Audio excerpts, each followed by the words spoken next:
Hey everybody, this is Rydo, and we are back to another recording / Hearthstone live stream.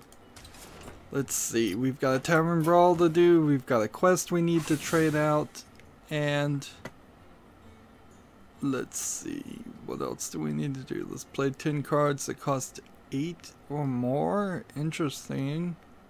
Play 50 warrior class cards, play 10 combo cards.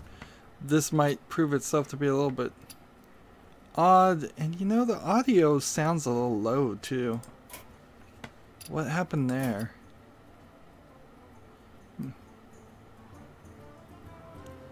Like, I could have it all the way up here and it would still be cool. Let's just go about halfway here and hopefully that doesn't screw up anything and people aren't hearing things differently than me. Alright, let's do the tavern brawl first. We've got... I managed through a lot of struggle to fill up my whiteboard today. Not an incredible amount of struggle, I suppose, but let's see. What was our quest today?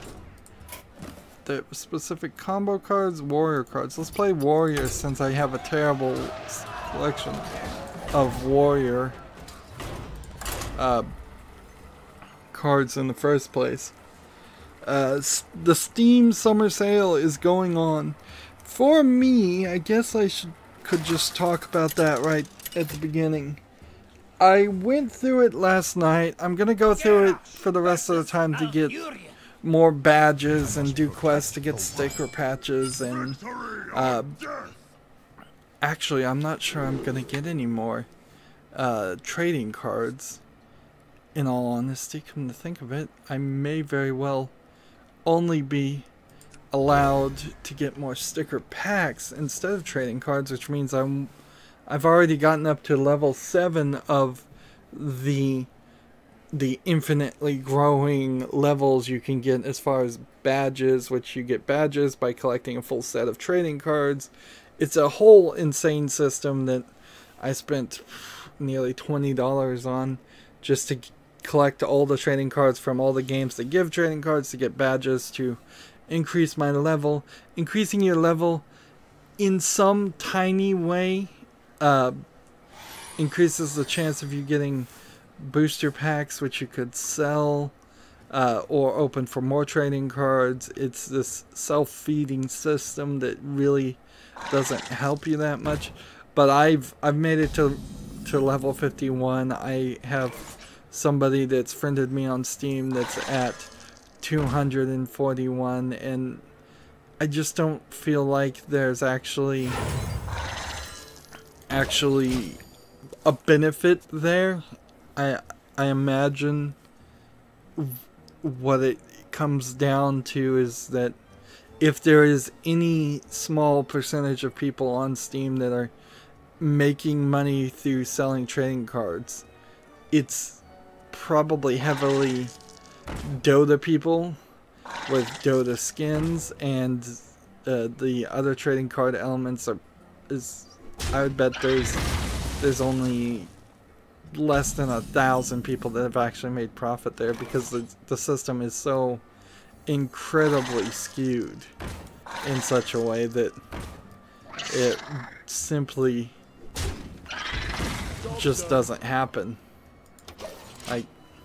Like you lose money every time. Typically you need between 6 and I've seen some games, bigger games, as high as 12 trading cards to make a badge.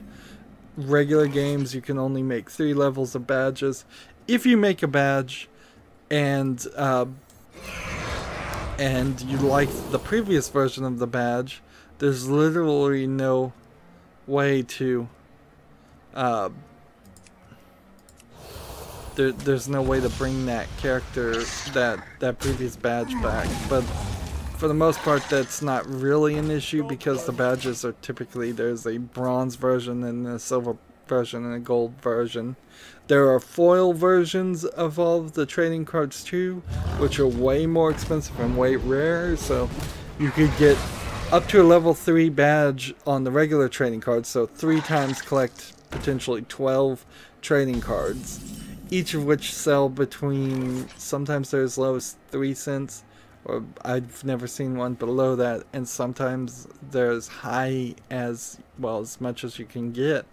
I've seen them as high as 50 cents each on one. In fact, I saw that one of the ones I had is worth 50 cents, and I'm like, well, I've got 2 cards and I could try to make a badge with this, but instead I think I'll just sell it and see if people will actually pay me and make some profit there. But if I make $1 in profit on a couple of cards, I've actually still lost at least $20 in this sale alone making badges. The only reason it makes any sense to do this is they've tied the number of friends you can have on Steam to it. You have to level up to have more friends. Is that really a realistic issue for most people? Not really. Like at 50 I have, I think, 500 friends. 5 people have ever friended me on Steam. It's just not a system that people really use. So you have to be realistic in that part too. Let's go ahead and kill this. So the real reason I'm doing it is just because I'm stupid. Obviously, I'm suckered into it.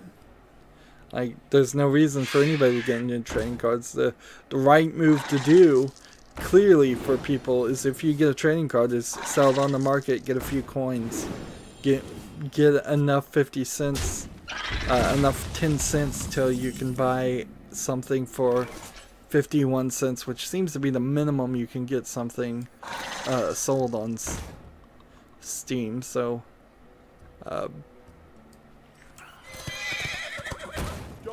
this will be interesting. Yeah, that didn't work.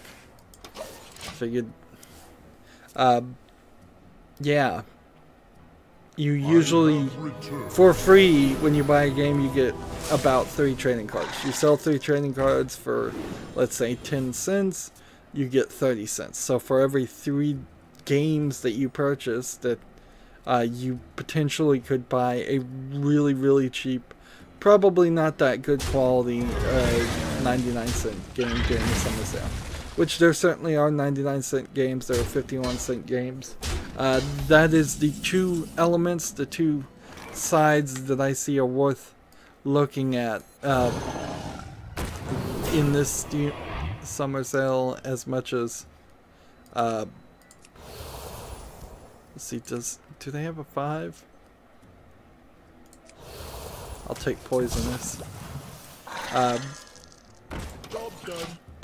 There are several things that are on sale. If you haven't gotten them yet, everybody's journey down PC gaming and Steam collecting, and their piles of shame of games they've never actually played and they're never actually going to play. So there are some things for sale. The newer the game, the less the discount. I'm seeing a lot of things not on sale at all. I'm seeing a lot of things that are 10% off, 20% off when they're really new. There are a few things that they're pushing For Honor. Generally speaking, what the Steam highlights are doing, since they've stopped doing daily deals, the things they highlight are almost certainly what the lowest price is going to be during the sale. They're not going to play with the numbers any, so you can sort of do your shopping before you even buy the first day, which isn't a terrible idea. Let's see, this. Just play it to get it out of the, as one more warrior card to play. Ideally, you would want a wish list. Like the summer sale is kind of the the only sale that really matters. Like, I think you should save up probably for that, and then depending on whether you want to play games as they come out, you're gonna get screwed there no matter what. We have Walter on the chat saying hello. Hello, Walter. So, a big part of my shopping for the summer sale is directly looking at my it's directly looking at what my wish list says and games that I've wanted. A lot of the games I bought were specifically things that I've wanted for a while. For instance, I got Abduction. That's a relatively new game, but it's from the creators of Myst, so I want to play that, and I want to play it a little bit earlier. I got Full Throttle Remastered. I believe I got that, but because I wanted to support them bringing out more of those Scum games remastered, even though it really wasn't at a major discount. I mostly looked at things that were 80% or higher in my wish list and considered them, particularly if they were just small things that I'd like to try out, but they're not the AAA games. Most of the AAA games are either not on sale at all in the summer sale, or they aren't on my list. There was a few things that required me to do a half-step method. Some of the bundles, for instance, like the Bethesda bundle, the Bethesda bundle for me was just too much. It was $50 to get the Metro games, the Wolfenstein game that I don't have, several things that I do plan on eventually getting, but also in the bundle was several other games that I'm not really planning on getting. The Metro games in particular, I don't think I'm gonna get around to playing any of the Metro games before the release of Metro Exodus, so that was a tough decision I had to make. When just like, I've got too many other shooters already on my list of games to play, that buying a new shooter from a new series I have no knowledge of just to cover Metro Exodus is just not something I can find the time for. So I found that if you buy just the one thing, that is 90% off in a lot of the bundles, because the bundles are kind of deceptive in the sense that they make it seem like you're saving the most by buying it in bundles, but actually, because most bundles by default adapt, you can buy something that's 90% off right now and then come back later and get the bundle, and the bundle will have adapted, and it allows you to actually save a little bit more over the long run. But this is a long run where you're probably going to have to wait till the fall sale until you could really get that discount on that bundle again. And if you're okay with that, that's fine. If you're not, I get it. Let's see. I guess I have to take out all the rest of these guys.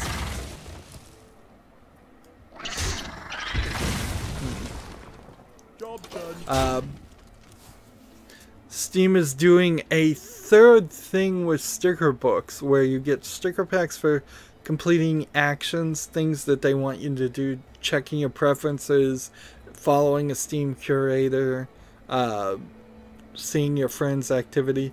There's a considerable amount of things on the Steam website and the Steam client that people don't do. They've also changed their website a little bit now, The side navigation on the left for the Steam client is gone.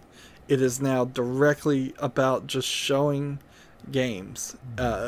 And so if you want to search categories, you're either going to look at the top bar, or you're going to look at the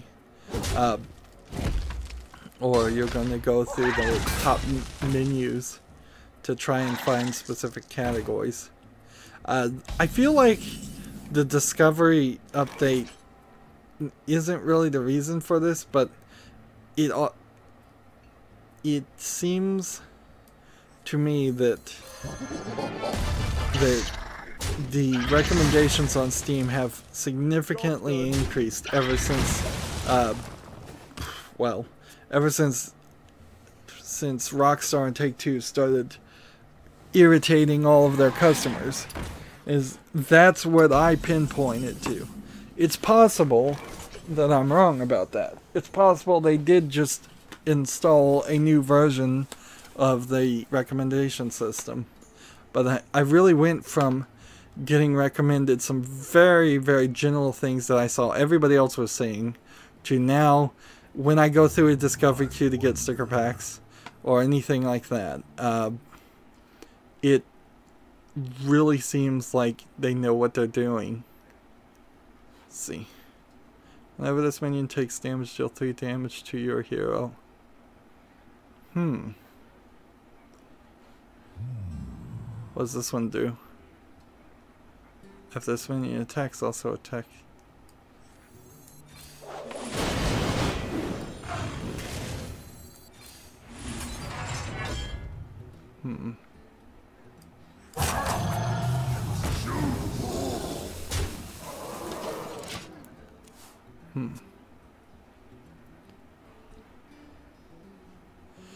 So at the end of the day, like, I have this new TV that seems to be working fine. Maybe when I started using it today, because I'm not using it for the other when I'm recording other things. I spent all yesterday dealing with the Steam sale, so I wasn't actually recording anything, which is not the best move in the world. I can see the chat, I can respond quicker, hopefully. I can see that I'm streaming. I can't really see all of the time and everything though. So I'm still using a lot of timers on my phone, and I can put the chat on my phone. There's still some problems with, like, they haven't updated the OBS remote software for the OBS Studio, and I'm gonna be stuck on that point until either somebody makes a different version of the software to do the exact same thing, or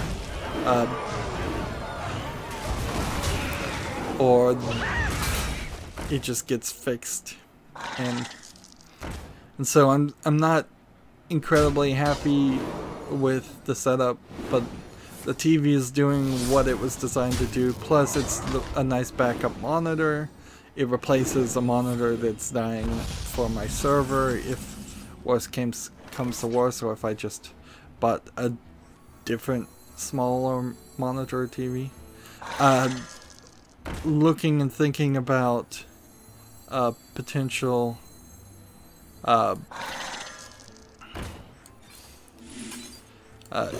like 4K replacement for my main monitor. Seems like it's probably the exact wrong time for that.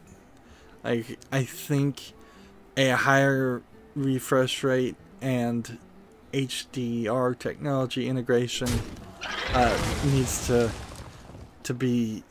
become standard before I replace it.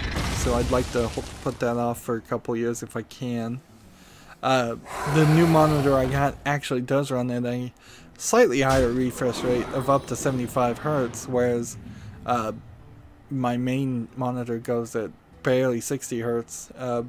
But none of that really matters because 60 Hz equates to 60 frames per second. We're still very much stuck at just struggling to maintain or get 60 frames per second in game, and I'd rather increase the quality and maintain 60 frames per second than try to increase the frames per second and then turn around and lose quality.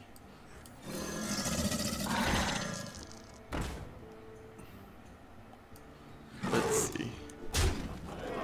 Job's done. I don't think I'm gonna win here. So yeah, with having spent over $100, slightly over $100 on a new monitor, I considered that part of the budget.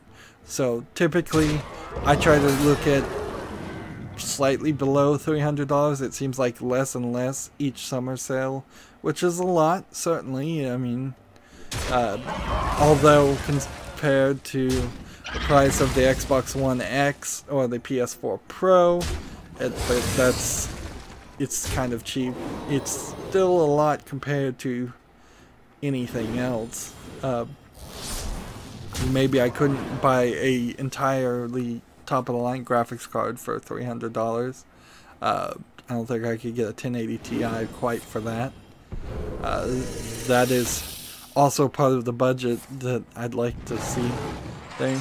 There's also the eventual desire, and I said it last year and I'll probably say it next year, there's the eventual desire to stop buying old games on Steam, to just kind of already have all of those, or make that less of a priority and less of a focus, and instead buy new games as they are made new.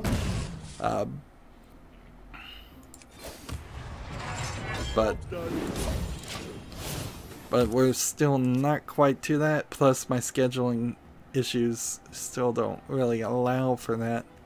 Like, with live streaming, things have slightly changed, and live streaming is kind of new to YouTube.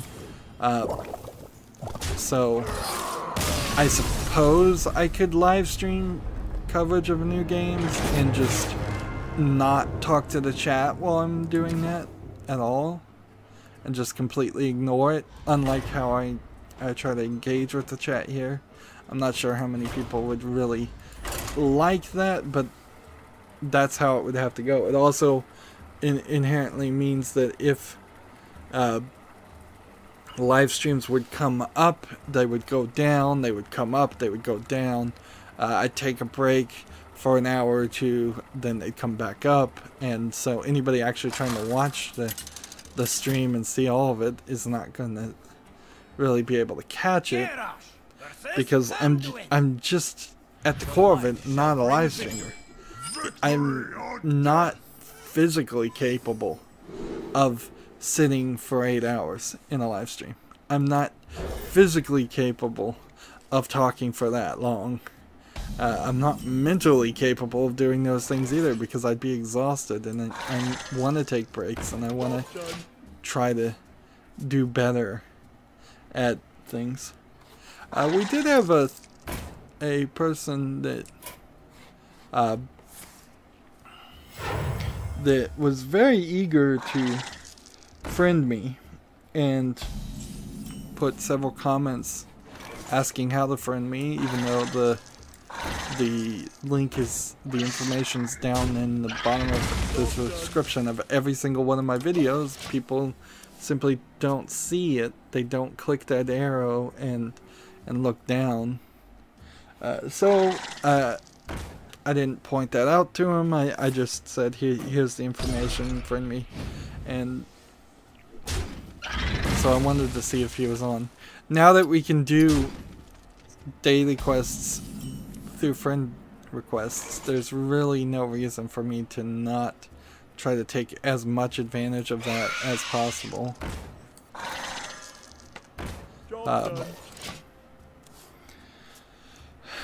So yeah, I don't know if I said it, but yeah, I spent about $150, 20 of which was towards getting badges and trading cards, which it's kind of a weird system there, because you have to spend make at least 2 transactions on your credit card because you need to buy the large amount of games because the maximum amount you can really put on your card by the default options is $25 as far as your Steam wallet, and then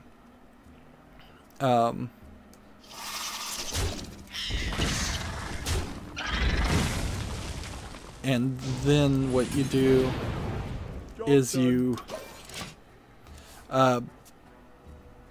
so you buy I bought the $120 worth of games, which is kind of just like a booster shot to my collection. It's gotten my collection now up to 760 odd games.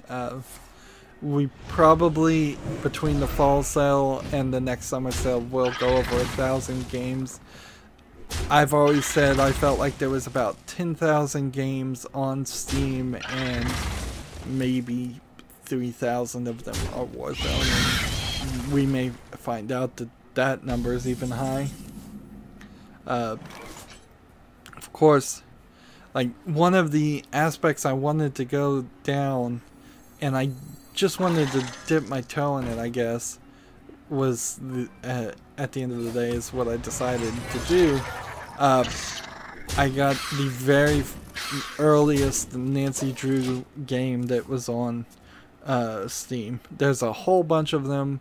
There is a bundle that gives you about half of the Nancy Drew games. That feels like a good series that I could put in my kids' time slot. I already have some Disney games to put in the kids' time slot. I've got some other things to put in the kids' time slot. There's a great argument to potentially get rid of the kids' time slot, but it is something I try to focus on. I kind of go both ways on that too. I look at the kids' time slot at the beginning at the 2 p.m. Central Time, and then I also look at the potential 8 o'clock time slot where things that are adults only could be placed if I want to spend the energy to make to do the censoring, which I usually don't have the time or desire to do. But there was, I think, one game that I got in there that was kind of a more fancy version of Honey Pop, and so maybe we'll do a temporary time slot around Valentine's Day like we did this year. Didn't heavily see any games that are Chinese based, and that was the same problem we had before with let's play this. Taunt, Enrage. I'll take this.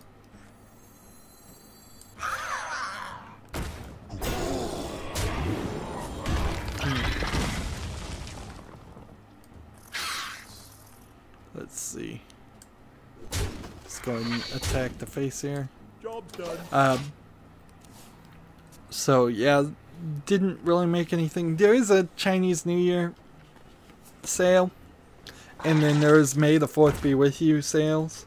As for May the 4th be with you, though, that's Star Wars games, with the exception of buying Battlefront 1 and 2. I don't think there are any Star Wars games on Steam that I don't own. So that has stopped being a sale that really matters to me as much as it's just an example of something I've already accomplished. Alright. Draw a card for each damaged one.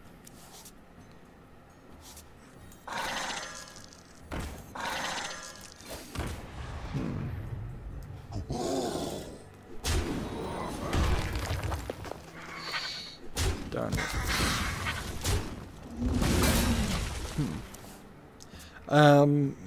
Let's see. I have also realized that I need to be more careful on the emoticons I put on my channel, because I've managed to use the skull and crossbones for both Borderlands and Pirates of the Caribbean at World's End, which is a series that people haven't that I haven't really announced is gonna be a rage quit series, so it's only gonna go for a short time anyways. That game was really bad, unplayably bad. And some third game that I don't even remember what it is right now. This isn't Moongrass.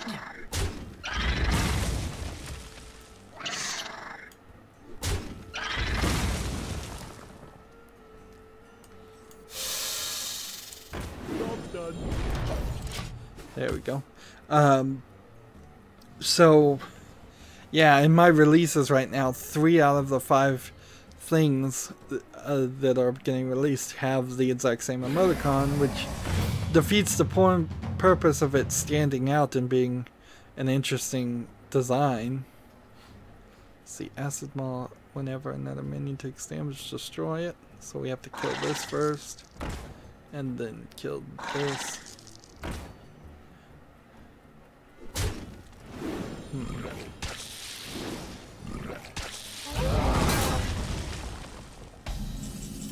Let's see.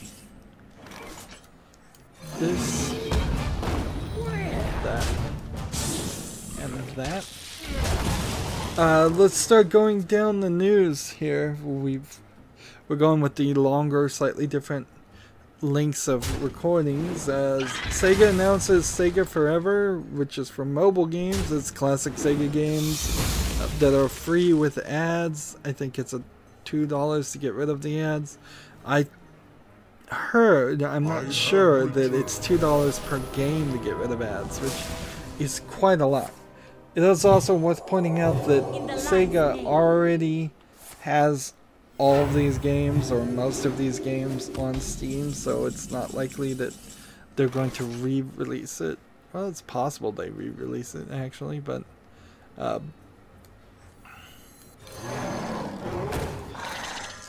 there's already a way to get all of these Sega games that are not particularly of super interest of me covering. People who have nostalgia for Sega games will want to play them again. There's a few that are historically interesting, and the vast majority of them don't even get re-released. The same is also true for Nintendo Entertainment System games. Like, while the Mario games, while the big ones that people remember are re-released over and over again, nobody's really re-releasing the bootlegs, the bad ones, the ones nobody remembers, the ones that came out in incredibly small runs. Let's just go for the victory here. It'd be nice to win and be done with the Tavern Brawls. Sega's at least trying, though. Like, clearly Sega has adopted a new attitude. I don't know if that's somebody in a position of power has changed their attitude, or somebody new has become in a position of power, but Sega is working with Platinum Games to publish things on PC. In general, it seems like Japan is now focusing more and more on PC, that they have gotten out of the mentality of going with PlayStation only and PlayStation Vita games as much, and they're not really even adapting to the Switch as much as I bet Nintendo would like, because PC is now starting to is now very much starting to feel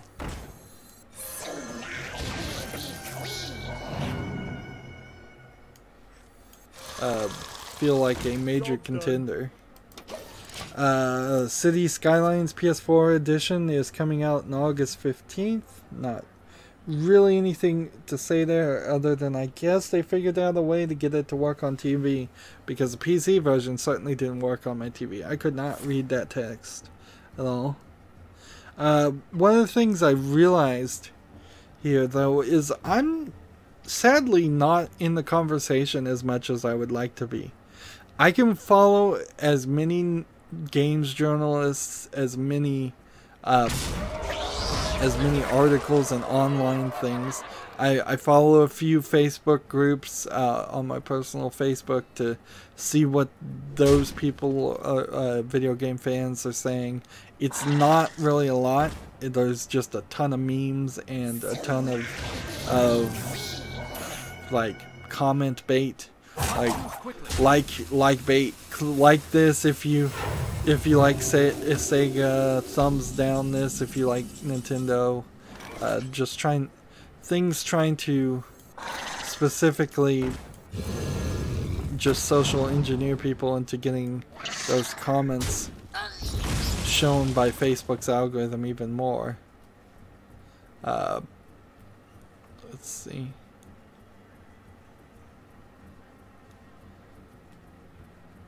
Give that minion a turn to get ready. Well, what do I want to do?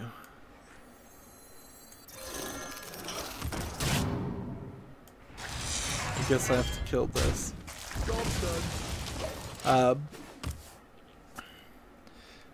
But as for actual content and actual people who are hyped about games and interested in games, normal people, I don't really have conversations with them.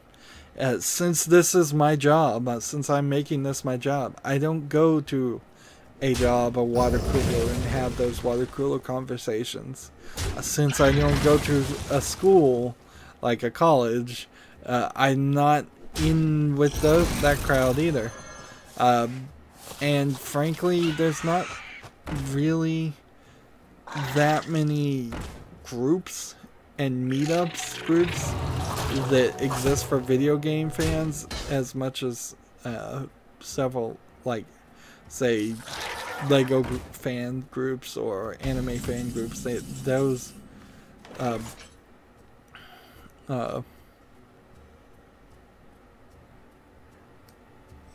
destroy an enemy minion with 2 or less.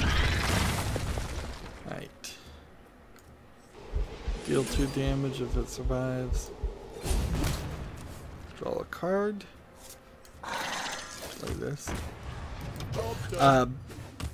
So I would like to be more in the conversation, and really that comes down to fans commenting, asking about games, talking about what they're interested in, so I can at least hear what the general people are talking about versus the games journalists, because it is very noticeable that sometimes games journalists are very, very hyped about small indie games, that they know the people that worked on it, and those small indie games don't like even make a blip in the real world.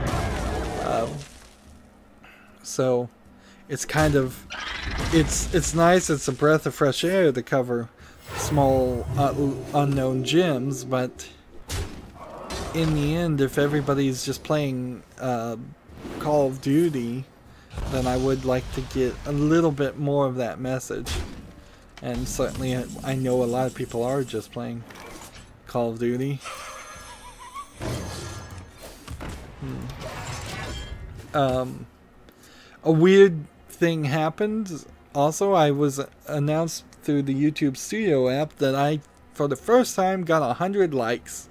And I'm like thinking to myself, what do you mean for the first time I've got 100 likes? I have like over 150,000 views last time I checked. I might have a lot more than that, come to think of it. I have over 150 subscribers. I get likes all the time. Like, there's no way I just now hit 100 likes. And apparently my best video really only has 150 thumbs up likes, and it has 100 thumbs down, and apparently nothing else has even got that. And there's a strange correlation there, because I have about 150 subscribers and about 150 people thumbs up that video. So like, for the exact same number of people that liked my video or also subscribed to my channel, and that really doesn't connect at all to my best video, because that video has over 75,000 views. Like, it makes up probably half of all the views I've ever gotten. And it's a how-to video, so it's not even really what I do. Which is really just, at the core of it, a sad statement of how you can't really break into YouTube. Like, I was listening to Total Biscuit say it, and I kind of have to repeat it. It's like, if you want to make it big in YouTube, you have to go back in time when there was less competition and when the algorithm actually would work with you and allow you to get friends. My only personal hope is that maybe if I just keep working at it, if I just keep things going, that eventually I'll get over some kind of hump. But on the other hand, YouTube actually has added a few barriers. Like, new YouTubers can't even monetize until they have, I think, 1,000 views or something, some big number, like, which makes it even harder to even begin. Like, it is very possible that if you wanted to be a new YouTuber, you might have to make videos very consistently and very good quality videos and spend a lot of effort and time on it for a year before you can even make any money at all. And for my example, I guess it's even more than that. It's been 2 years, and I've made one paycheck of $100 and still waiting for that next minimum of $100 to happen. And in the meantime, ad revenue seems to have slightly dropped, if not majorly dropped. This is proving to be a difficult tavern brawl. Netflix, moving on in the news. Netflix has announced it's going kind of into the games industry because they have these choose your own adventure shows for kids that they're going to make, which will work on most versions of their app, I'm sure. Now, I don't think Netflix can do much more than choose your own adventure style games. Deal 3 damage to all damaged minions. Well, that won't do anything. What now? Let's do this and this.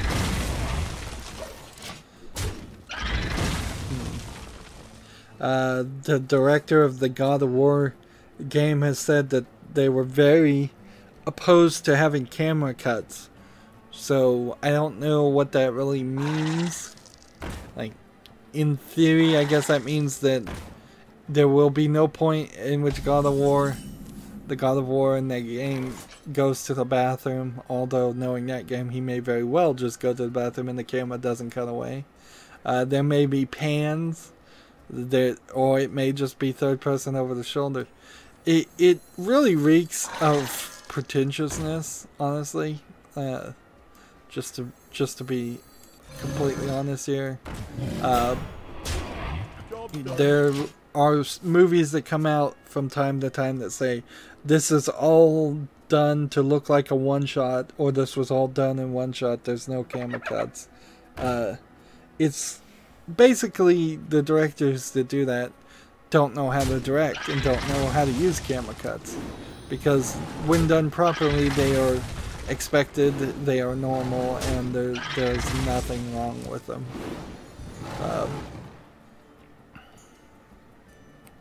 So to try and sell a game and say that it's better because it has no camera cuts is kind of silly. This,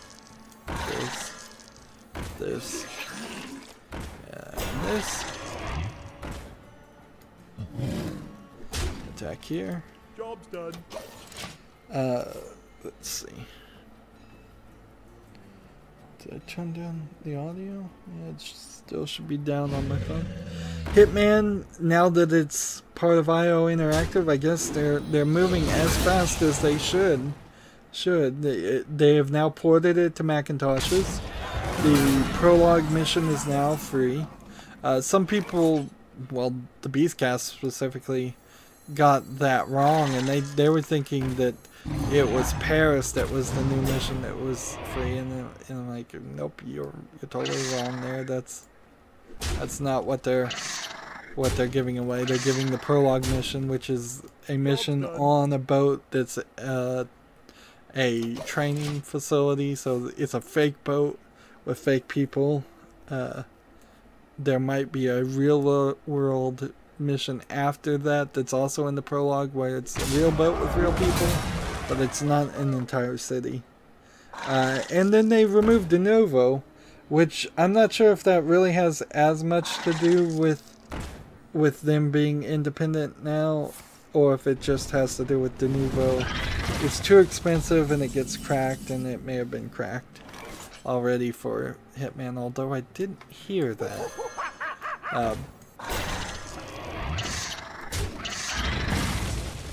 I get this feeling rather heavily that De Novo is very good at convincing CEOs and people who don't know that much about video games that their software should be in games. And it convinces CEOs that we will stop piracy. And they don't really stop piracy, obviously. Maybe they have a nice pitch. Maybe they're not that expensive for the length of time. For the length of time that on average it runs.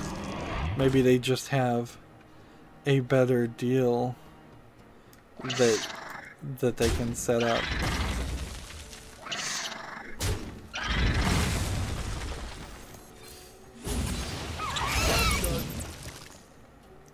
I don't really know, but yeah, De Novo's gone, and so a lot of people claim De Novo slows down some games, and it kind of seems like implemented wrongly. That is true, but it also seems like some games, when it gets removed, don't have this incredible increase of their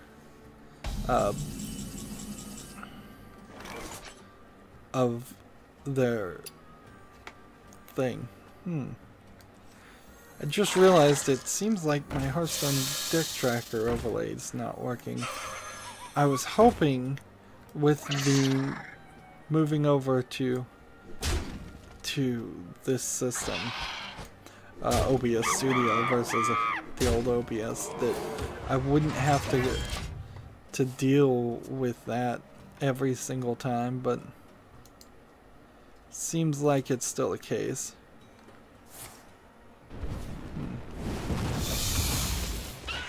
Let's see.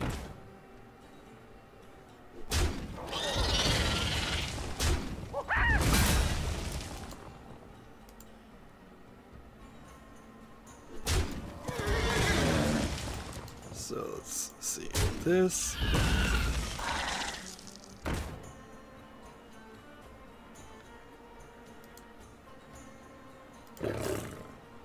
There we go.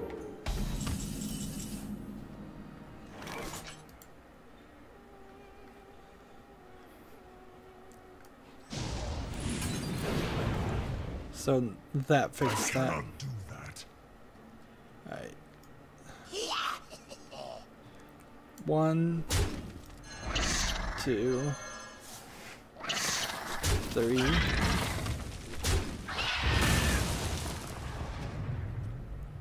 Attack, play,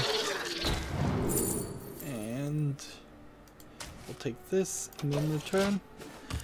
Square Enix has blamed a problem with the Stormblood connection issue for Final Fantasy XIV on a DDoS attack.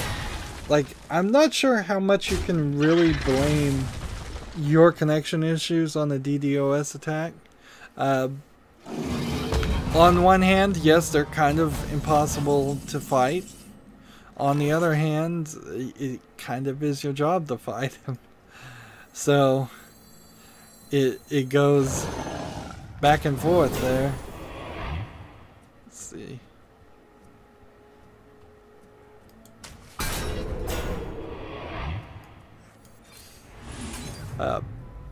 So I guess all I can really do is take them at their face value there and say, okay, fine. You're being DDoS attacked and you're failing to mitigate that. So that's still kind of on Square Enix. In a weird way, we may be seeing the beginning shutters of a dying Square Enix. This is purely speculation on my part, but if they were looking to sell IO Interactive to get money, if they're pouring money into making the next Final Fantasy game, if they're having trouble having the next Final Fantasy game developed out of house, so they bring it in house. There's just a lot of things around Square Enix that have happened lately that doesn't look good for them. The other element certainly is that they're putting out a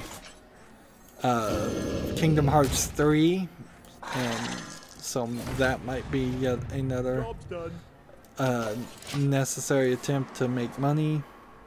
So yeah, who knows? We may see this time in 2 or 3 years that Square Enix is just like, we can't do it anymore. I don't think that would really happen. As long as they've got Final Fantasy, they can probably shutter a lot of offices. They could probably just continue to shrink and say, we're just making Final Fantasy, we're just selling Final Fantasy. That's probably going to convince, keep them in business. There really isn't a replacement for Final Fantasy in Japan. Like, Monster Hunter is about the closest thing, and it's slightly different, but it might be close enough that they don't care.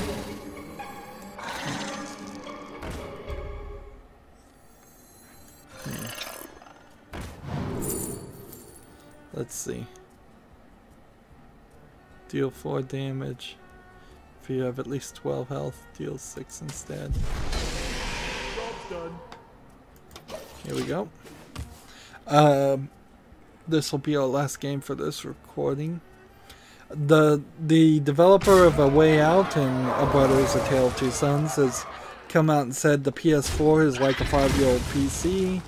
To be fair, it did come out in 2013, so it kind of is a 4-year-old PC.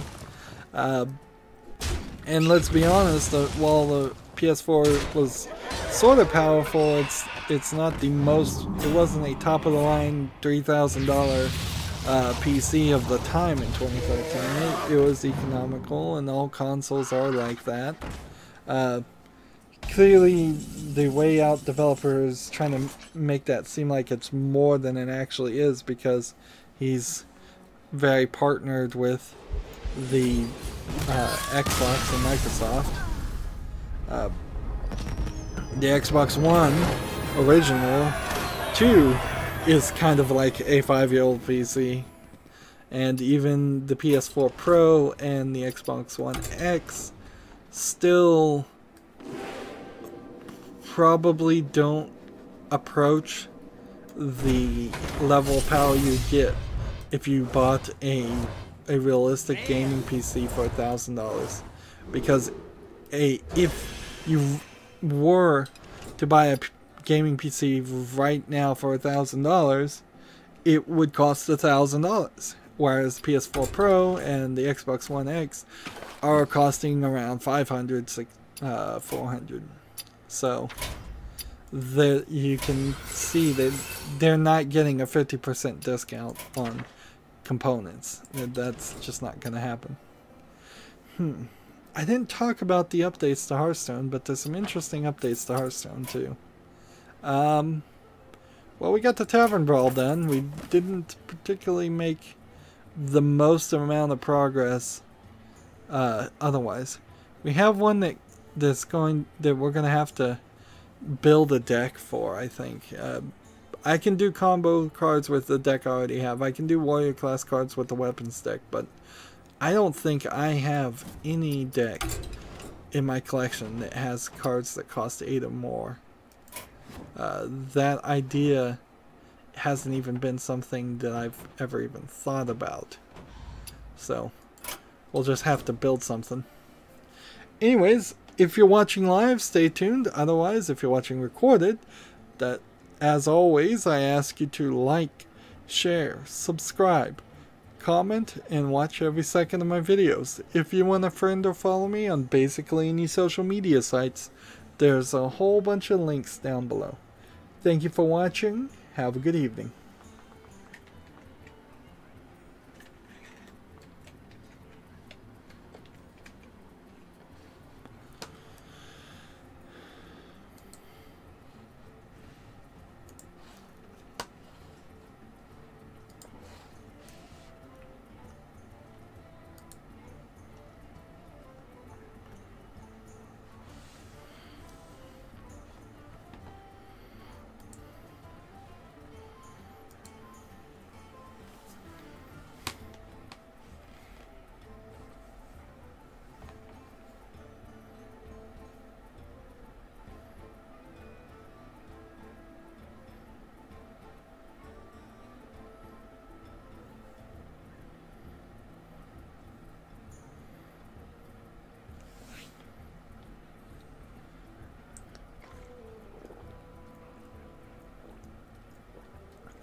Hey everybody, this is Rydo, and we are back to another live stream / recording of Hearthstone. So, I got the daily quest, the Tavern Brawl, done, and yeah. Now we need to do 10 combo cards quickly, I think, and then we need to work on warrior cards, and hopefully maybe I can find some cards that cost 8 or more. I didn't really know this was a quest. If I can't get it done in the process of getting these two done, I'll just make a special deck. Still looking to see if anybody is free and wants to play. Loki in particular was big on watching and commenting for a little while, and then he stopped, which he has missed, I guess. Like, I know he specifically had old technology, an old iPhone, which for some reason he said didn't allow him to get the new YouTube app, which was not getting notifications, and he wasn't following me on Twitter or Facebook or something else that was giving him notifications. So at the end of the day, he wasn't capable of seeing when I was live, but I wondered also maybe he's just kind of burned out on Hearthstone or chatting and playing Hearthstone. I can certainly understand that. It's kind of burdensome playing Hearthstone as much as they want, and adding on top of that chatting and dealing with a YouTuber is just more work for a fan. Sometimes it can be hard for a fan to do work, to be a fan, certainly, particularly when darn it, particularly when you know that the people that you are a fan of are just people themselves, and sometimes they're not gonna be the perfect vision of what you'd want them to be. Moving on, Twitch and Blizzard have forged a 2-year streaming deal for esports. 20 events, but not exclusive. No exclusivity there. So 20 of the esports events for the different Blizzard things will be on Twitch, which is good to know, I suppose. Let's see, let's skip this, do this, attack here, and play this. Gearbox is going to publish the physical version of Epic Fortnite, 4 days before the digital and 1 year before they plan to go free to play. So this is very, very strange. I don't know too much about Epic Fortnite. It seems like it's kind of come out of nowhere as far as I can tell. But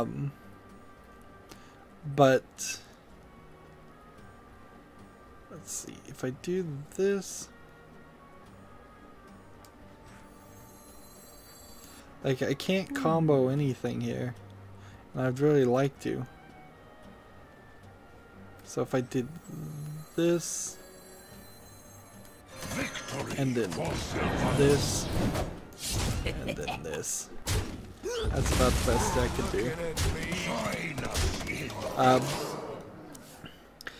I don't know why you would really want to go with Gearbox as a publisher. They didn't, to be generous, they haven't really succeeded. Maybe all of the reasons they failed as a publisher so far, since they're new at it, isn't their fault, but they really haven't succeeded well. Doing the Bulletstorm release and G2A whole shenanigans, I suppose at least here they on announcing a partnership with somebody like GTA, but I don't think they bring anything really to the table. I don't think they even do that well, particularly to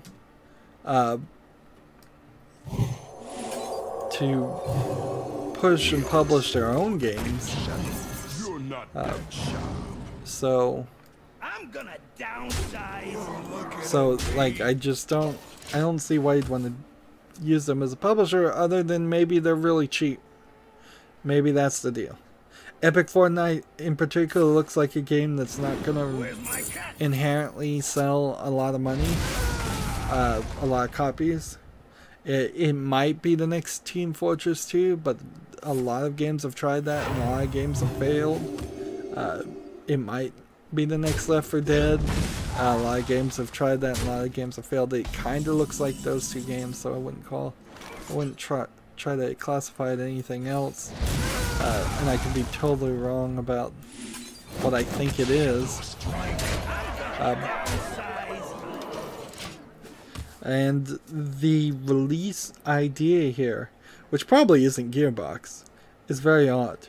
A physical version 4 days before the digital version. Okay, fine. That seems like that's something you can do. It's going to irritate a lot of people who are hyped on it, though. Most people want simultaneous release. But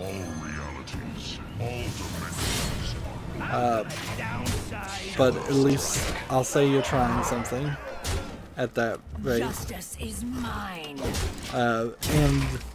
But then a year from the release, they plan to go free to play already.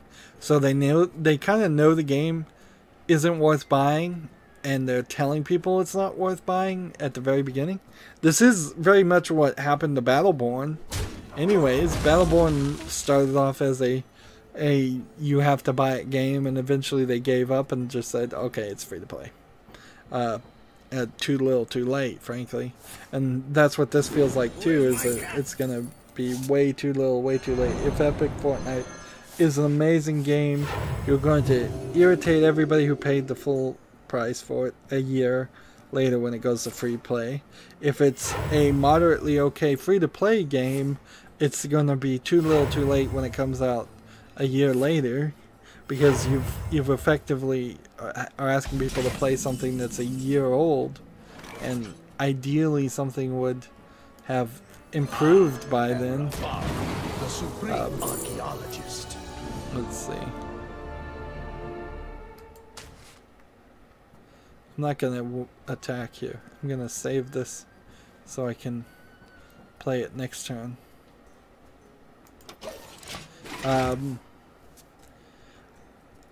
A third batch of BlizzCon tickets are going to go on sale.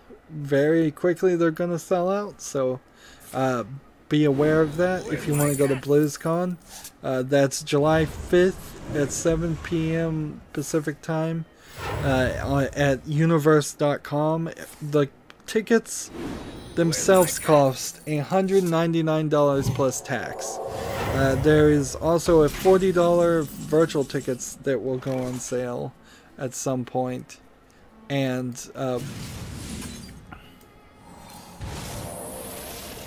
that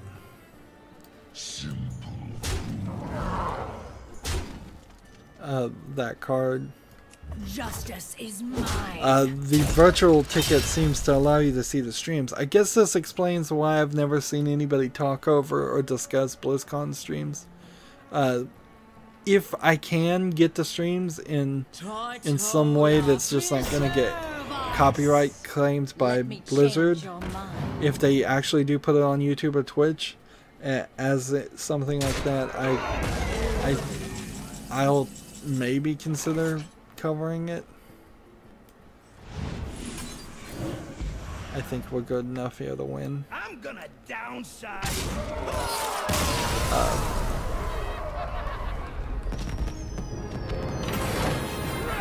Is that enough combo cards? Nope, not quite enough. We need 2 more. Could be playing ranked, certainly. Should I be playing ranked? Well, I don't need victories, so I should be playing ranked, actually. Like, it's an odd system. When I don't need victories, I should play ranked. When I do need victories, I should play casual. None can escape my fury. I don't see, at the price of $200 plus tax, I don't see how I'd ever go to BlizzCon.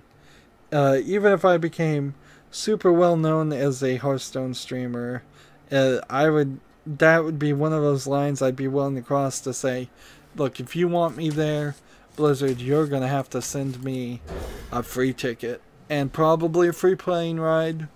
And I don't care what little goodies are in the goodie bag you get for that $200. It would, honestly, I don't think BlizzCon is particularly enough announcements. So let's say BlizzCon comes around, they're probably going to announce a Diablo 2 remake. There's a possibility, I think they have 2 secret IPs that they might be working on, so they might show trailers and make initial announcements on 2 new things. There's one of those new things might be an MMO of some sort, a new MMO. The thing about BlizzCon that's kind of weird too is, since it is Activision Blizzard, you would think that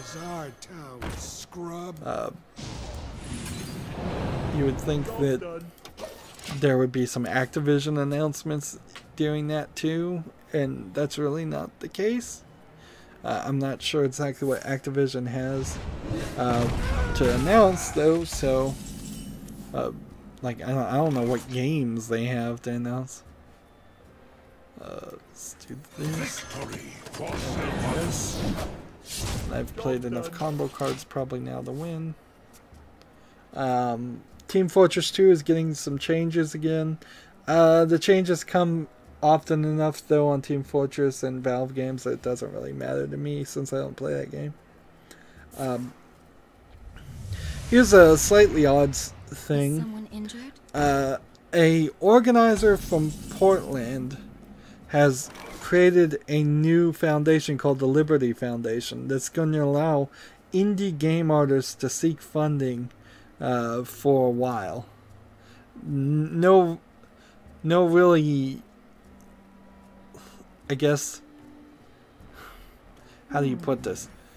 There's really no requirements or anything with it. It's just if you want money, if they approve you, they're going to give these indie game artists money.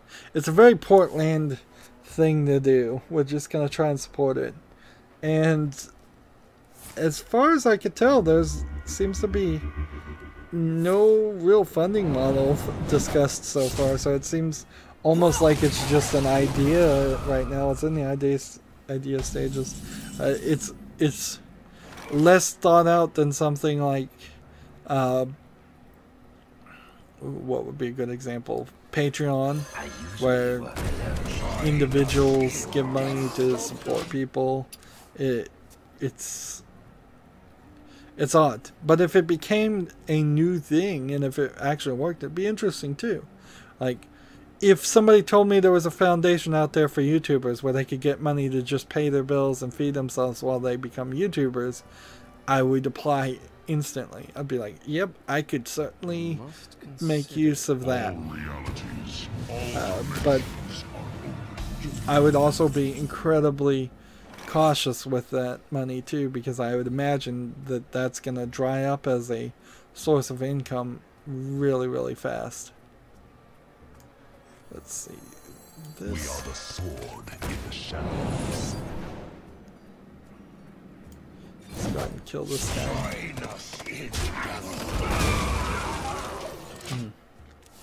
What's the point of even getting victories here? ZeniMax wants more money in its $500 million win against Oculus Rift.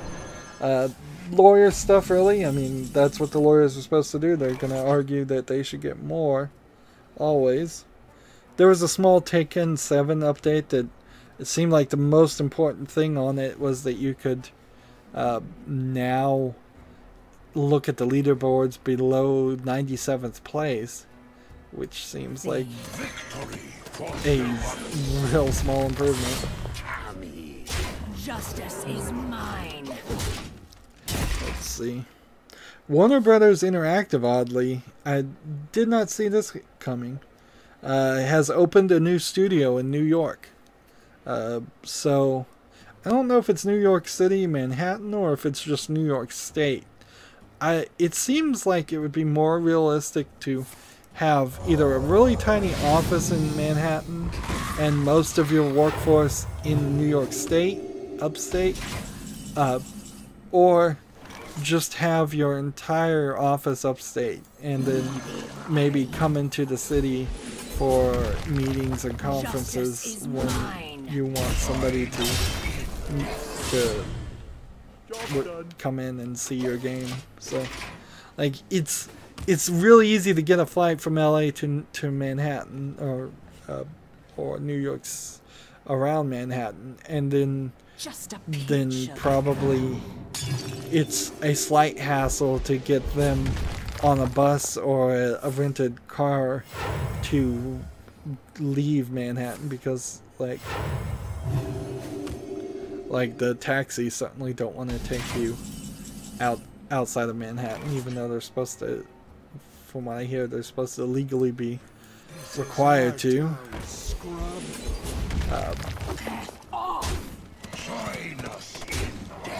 Justice is mine.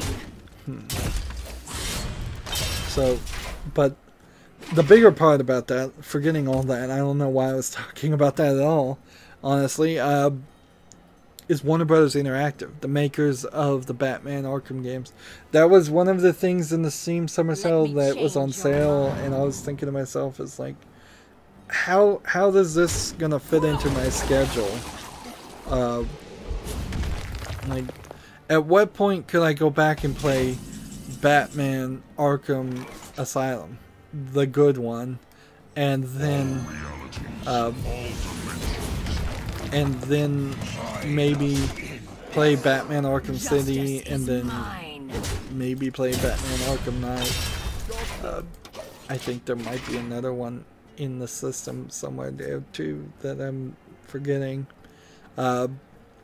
And for what purpose? If there is a new Batman game,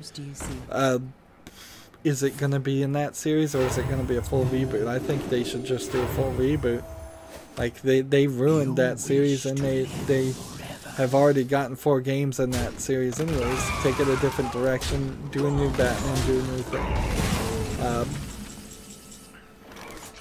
As it goes, the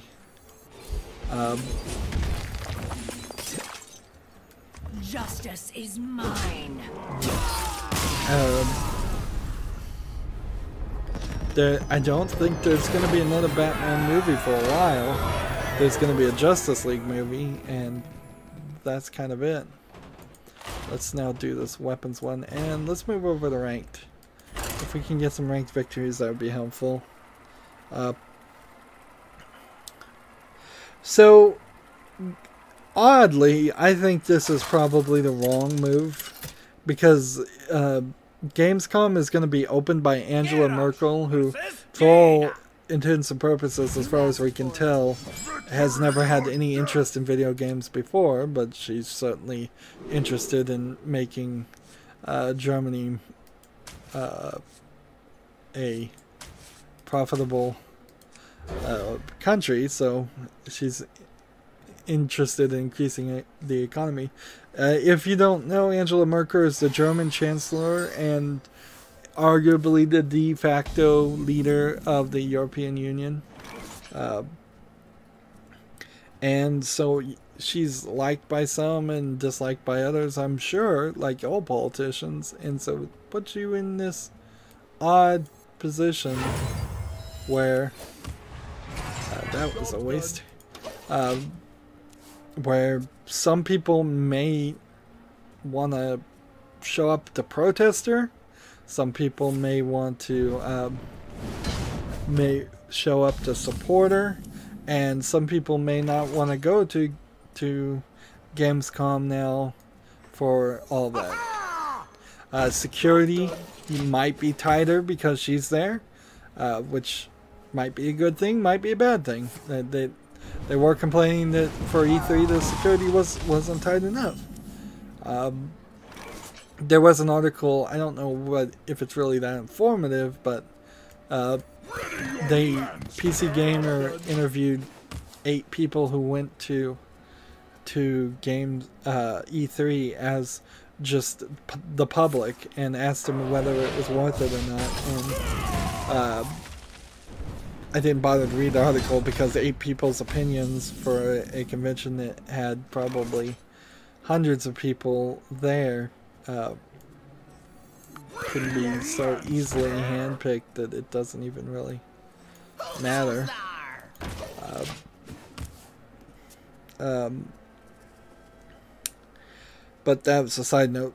One of the things when I looked up Angela Merkel is she is also the political leader of her party, which is the Christian Democratic Union, which is an interesting side note because I don't know if people outside of Germany or maybe even people inside of Germany know that that's what our party is called, and they believe in some kind of concept of Christian democracy, which I don't admittedly understand. Like Christianity and all religions solely fall under the idea of a theocracy. Like, they have to. 100% have to. That's what theocracy means. It is a rule from a spiritual leader and a spiritual perspective. And it, in a small way, gets back to the idea of, is E3 always done during Ramadan? Well played. Like, are we missing all the people who aren't Westerners, who aren't Christians around the world, by having all of our games conferences be in the wrong places at the wrong times? Like, but then again, I guess as far as I know, there aren't that many Islam games out there. But, well, they're not in English. That's the big problem. They don't translate to English. And same is true for Japanese games. There's that significant portion, even though that portion is growing, are not translated to English, so we don't ever see them. But more and more that's stopping. That is starting to stop happening. Let's go ahead and just play this. Job's done. And of course, Japanese aren't aren't Christians for the most part either, but their Shintoism and Buddhism and all of that doesn't seem to be taken too seriously, or they put it in their games, and that's why we see some interesting creatures and monsters. And often you can just take it for the thought that the Japanese creators are more creative when they just have different references. I guess it's true with Indian games too. Is like a lot of countries, a lot of cultures that we could have better games on. But I'm getting into a rant, so let's just move on. And that's what I'm saying is having Angela Merkel at Gamescom eventually just opens the doors to conversations away from the games, and in the long run, that's probably not a good thing. Also not a good thing, if I can transition, an already kickstarted MMO, and I didn't even want to name it, but I figure I'm supposed to be a reporter here. I want to report accurately, so I shouldn't censor myself or censor my reports just because I don't want to give publicity to this MMO. But this MMO that's already been kickstarted, called Ashes of the Creation, for $3.2 million, has extended the timeline, or maybe they made a second Kickstarter so they could get more money. Another major failure of Kickstarter, in my opinion, is like, even when you get the money, they want more money. Is $3.2 million enough to make an MMO? Maybe not. It's certainly enough to make any other kind of game, but maybe they do just need more money for all the servers and all the learning. But maybe, again, we'll find out that that game fails, it's awful, it never comes out. So keep, I guess, an ear out for that and see what happens. I certainly wouldn't fund any of these Kickstarter games. Not even from big, well-known people like the creators of Project Rabbit, because that failed severely short in its Kickstarter and is probably dead. Probably just dead in the water. Let's see, this, and we'll win. They got less than 19% of their goal. That game was very poorly advertised.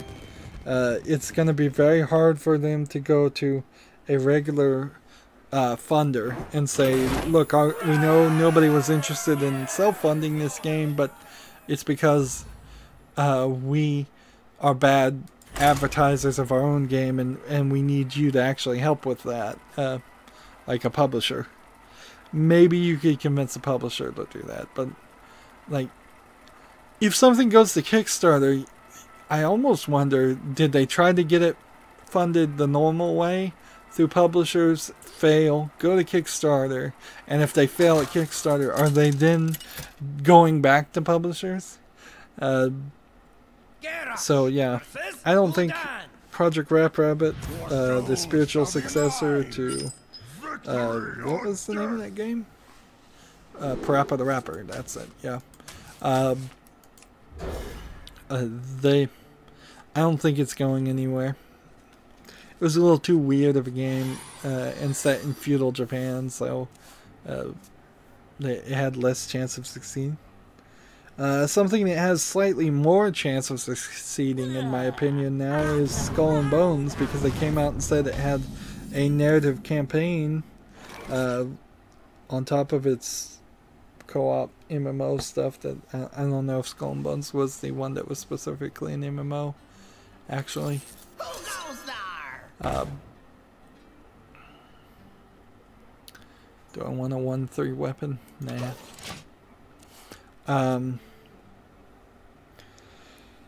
Let's see. I already talked about the Steam sale, so I'd say again, if you didn't hear it in the last recording, look at the highlights. You'll probably get some big name games through the highlights that you don't have. Look at your wish list. If you've been using your wish list, you'll probably get some things that you've wanted for a while at some amount of discount. Probably not as much of a discount as you might like. And look at the cheap games. Look at the things that are under $5 and then sort by price and think to yourself, am I willing to spend 50 cents on something that potentially will be a lot less time, but a lot less of an investment. And with the new rating system, certainly when you're getting a cheapie, go, is this overwhelmingly positive? Is this mostly positive? Is this mixed? I wouldn't waste time on anything that was mixed, honestly. Like, if it can't stand out from a crowd of extremely cheap games, which is what I take that to mean, then a 50 cents game is probably not worth owning. If you've got a bunch of trading cards, I still feel like you should probably sell them, unless you're a YouTuber or for some other reason want to have 500 friend slots on Steam, even though it seems like nobody on Steam even friends anybody that much, except for people that play online, which I guess that makes some sense too.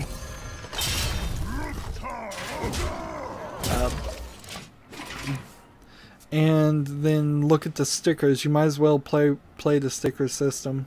Might as well see as far as that goes. It seems like stickers are completely unconnected to the badges in this this time. Maybe there is some way you get stickers when you craft a badge for the summer sale, badge, but I don't think so.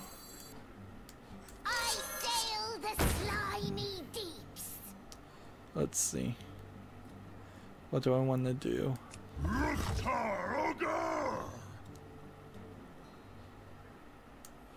Kill this.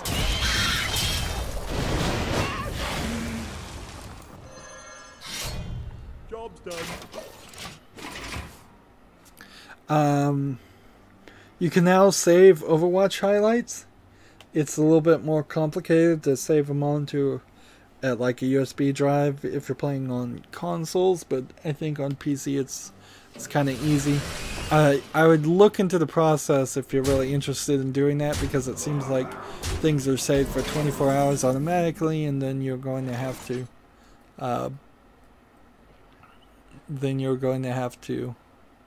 find out what your next move is. Let's see.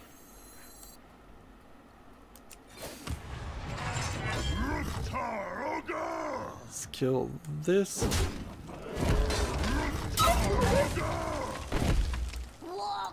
Kill this.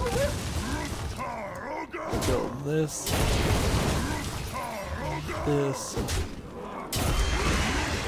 this. I'm down to 1 health. So I don't know if I talked about the Hearthstone changes, but it's an interesting change that oddly would have really messed up Criterion in particular, since he had like 3 years of cards that he was going to turn into dust to make gold legendaries. That it really would have screwed up him. But what it is now you will not get duplicate legendaries. Travis is saying hi, Rydo, and hi, Travis. So let's see what I want to do. I can't take any damage, so I'm gonna lose here. So I might as well just attack here. So now you won't get any duplicate legendaries at all. It just won't happen until you have every single legendary in that card pack. So that sounds like a nice thing, but it actually is screwing over Hearthstone players slightly, because now you have a 0% chance of getting a gold legendary, which is worth 3,200 dust, that you could sell for that dust, and then craft a regular version of that legendary for 1,600 dust, or any number of rare, common, uncommon, epic cards. I don't think uncommon actually is a one of them that they have as an option. So your odds of getting a bonus is now down to 0. Furthermore, if you do want gold versions of your legendaries, you're not going to get any of them at all until you have a complete collection. Which means Criterion, when he turned all of his extra cards into dust, which gave him over 600,000 dust, would, throughout the 3 years of saving up those cards, he would have had 0 gold legendaries, and he still probably wouldn't have any gold legendaries by the time he was done and used all the dust to make a complete collection. Because there were legendaries still in his collection that he didn't want to craft with dust because they weren't worth having. So if one of the biggest streamers out there would have 0 gold legendaries, it's under this new rule. Frankly, nobody is going to have gold legendaries at all. They might as well get rid of gold at this point, and I'd be happy with that. Just say, we're going to get rid of the gold card backs. Instead, what we're going to do, they should phrase it a different way. They should say, we're going to make all the cards gold. We're going gold. Just say it like that. And then they would give 1,600 dust in refund to all the people that had gold cards, gold legendaries at the beginning, and just the equivalent amount of dust to anybody who had gold for any of the lower rarities. And then they should have just make everything gold. It's like we're not even gonna have it as an option, because effectively that's what they're doing now. Remember, Criterion said that he spent, on average in the new expansion, $300 buying packs, and he still couldn't get everything in gold. That's ridiculous. The other thing that they added, which is slightly helpful, although for the most recent expansion it doesn't really change my opinion on what they should have done in the most recent expansion, which was they should have clearly had they should have given the quest cards for free to everybody who was for the journey to Unguru. Yeah, that's the new one. And that would have been 9 legendaries right there that they should have just given for free, and they didn't do it because they were cheap.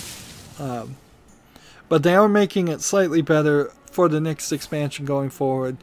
In your first 10 packs of any new any expansion, you will get 1 legendary. So they're trying to slightly be helpful there. Let's see if I do this, and then do this, and then this.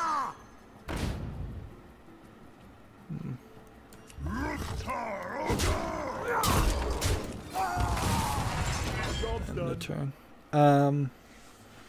So some changes there, and it sounds like maybe if this is the beginning of them getting rid of gold and refunding people that had gold, that would be really cool. I don't really trust them to do that. We will probably hear more at BlizzCon about Hearthstone, at least a little bit.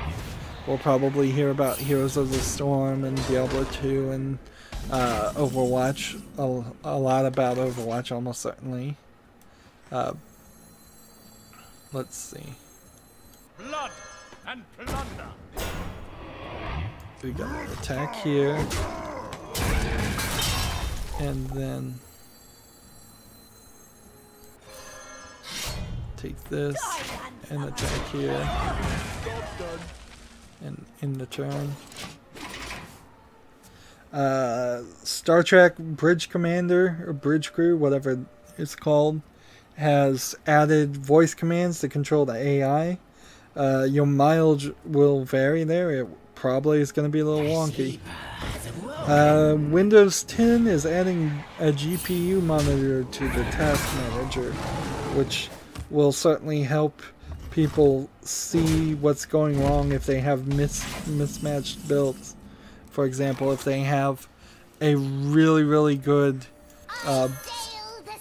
video card and a really slow CPU, they could see that their CPU is throttling at 100% on all of its cores, where the GPU is barely hitting 25%. Or in the exact opposite, if they have a really good CPU and a bad video card, they'll see all the cores in the GPU throttling at 100% and maxing out at 100%, while the CPU might stay somewhere around 20% or 100% on one core and insignificantly low at all the others.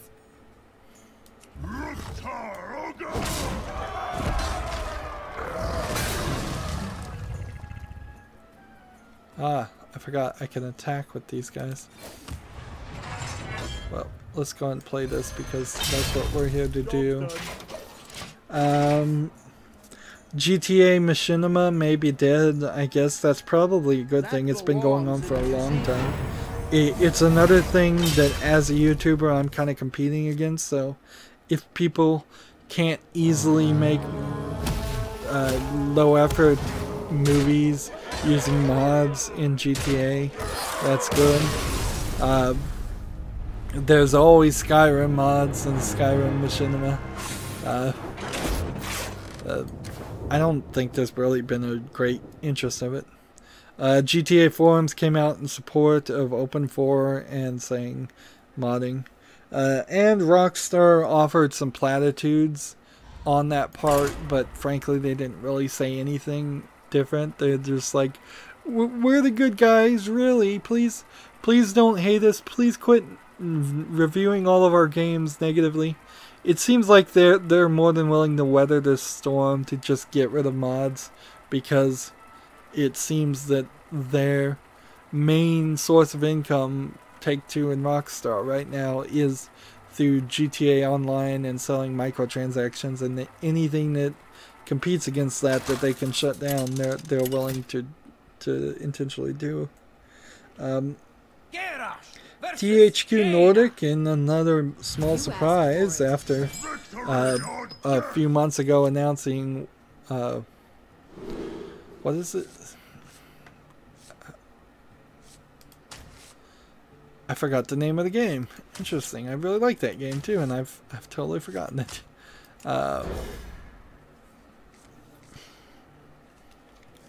Darksiders, yes. After announcing Darksiders 3, they've done a surprise release of The Blob 2, DE space BLOB 2, number 2 on PC.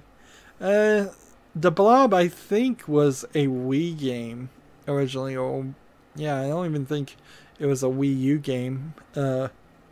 It seemed to get a little bit of coverage, but then kind of died because it was only on one platform. Hopefully it works fine as a PC port. It looks like another kid-friendly game that I'd be interested in covering at some point.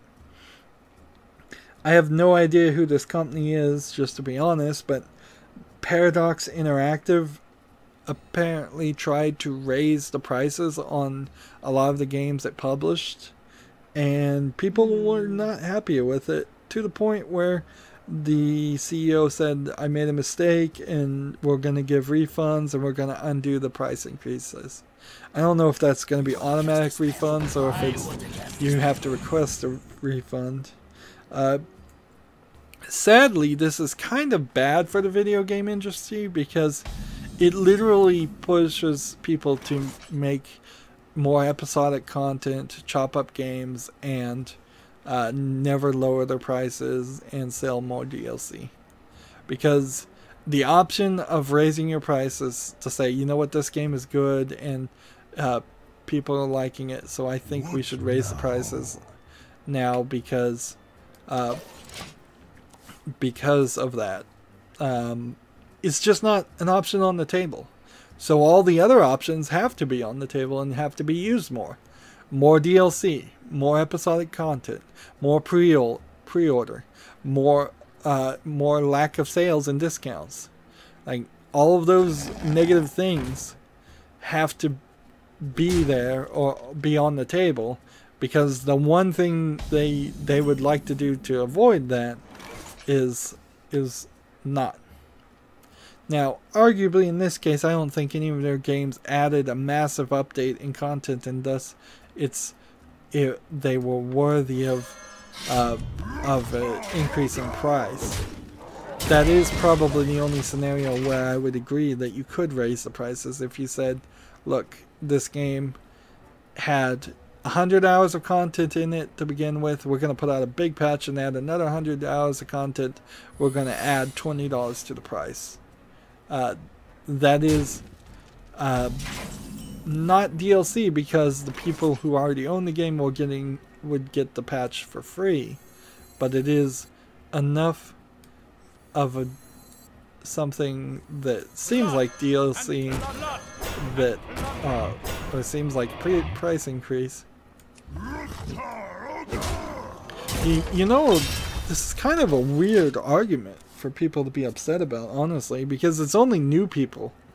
Like, people who already bought the game didn't have to rebuy it at the higher price. So all the fans could get an early discount. And if they had said it that way, like, it's on sale now, that's what Amazon always says, is it's 10% on sale now. It's on sale because it's pre-ordered. Get it now while it's cheap. I suppose there are ways you can convince people to not. Let's see. I could play this character, but I don't want to. I'm just gonna end the turn here.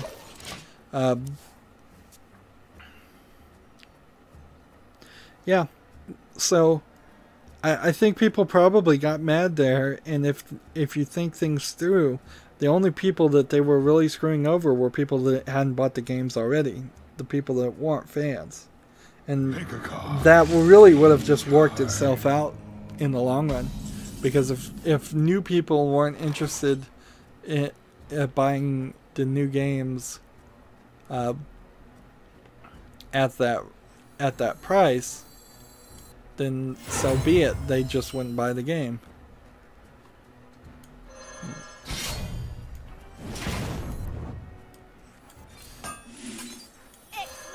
Let's see.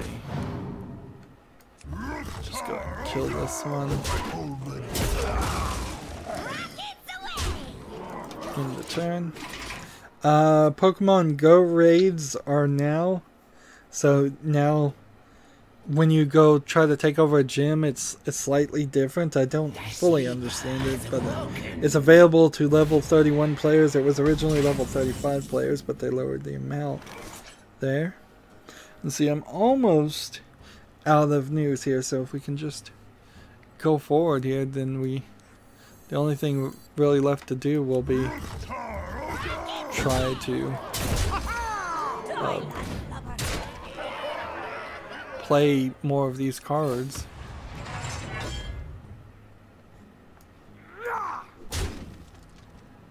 I'm just gonna go out and play this. Job's done. I'm playing more Warrior cards. So, more Japanese games coming to PC. White Day, a Labyrinth named School is coming out on August the 22nd. The PS4 release date has been pushed back to match, which that right there is groundbreaking. That a Japanese game is more interested in a matching release date with PC than just getting it on the PS4 and having that exclusivity. That's a completely different way to look at things for a Japanese company. Not really video game related, but Mozilla is offering $2 million to have a more decentralized internet. The internet is already mostly decentralized, but what they mean is more backbone, more ISPs offering more internet to you, more server farms offering more places to hold content like YouTube videos.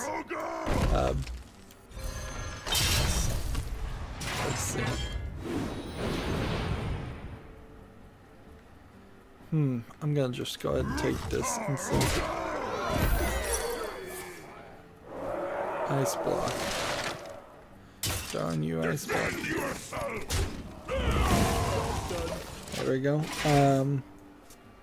So yeah, they want ideas to improve uptime and improve speed, basically. Honestly, I feel like we should make a Internet 2.0. Just abandon a lot of the old standards and backwards compatibility. Abandon the connector. Abandon everything, and say we're gonna start with something like a completely encrypted, uncrackable thing that is going to be really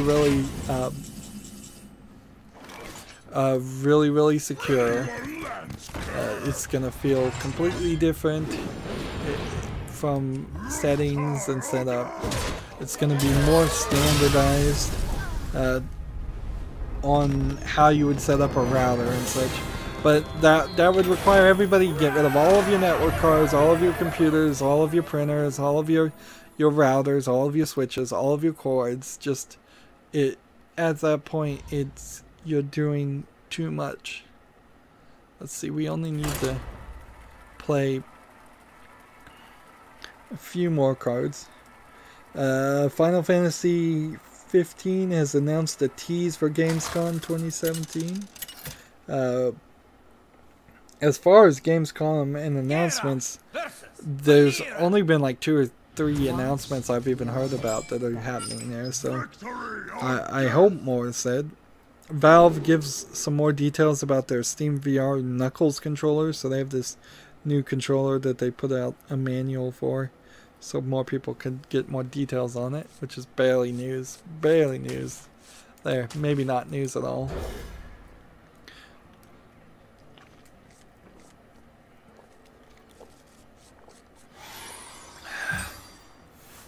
Excuse me as my throat's running dry. I've been talking for a long time. Now, we are at the 50-minute mark, so it's been 50 minutes plus another 45 to 50 minutes before this on the stream. Root Letter is also coming to Steam in 2017. Not an actual date. It's a visual novel, but it's another of these Japanese games coming to PC, coming to English, coming to Steam, coming to the West, as they say it. These games have been constantly coming out, so for a very long time, but they were only really coming out for the PlayStation in Japan. They were only coming out for the Vita in Japan. There's some cell phone market games that probably come out in Japan, but I'm not even sure if that's that many, and I haven't heard anything about them. But now they are coming over, and things certainly are looking different. Seems like we are entering a potential golden age for PC gaming as far as fans of Japanese games. And I imagine if Japanese games get on board, we will see almost all games are going to become PC. A significant portion, almost all games already are available for PC, but we may see a much higher number. Let's see. This. Blood and plunder. And in the turn, Rockstar is. Oh, I already talked about Rockstar offering platitudes. In my opinion, they didn't really say anything. And then there was a announcement that PC digital revenue dropped 30% last May compared to the May the year before, and mostly it seems like that's because Overwatch came out there. So everybody was playing Overwatch. I don't know if when Overwatch came out though, besides Battleborn, I don't know if there really was too many games to buy. Maybe Titanfall 2 was out, and that got terribly announced, but and advertised, but pretty much from what I can think of, I don't believe there was anything else. X marks the spot. No quarter. So that eliminates my whiteboard.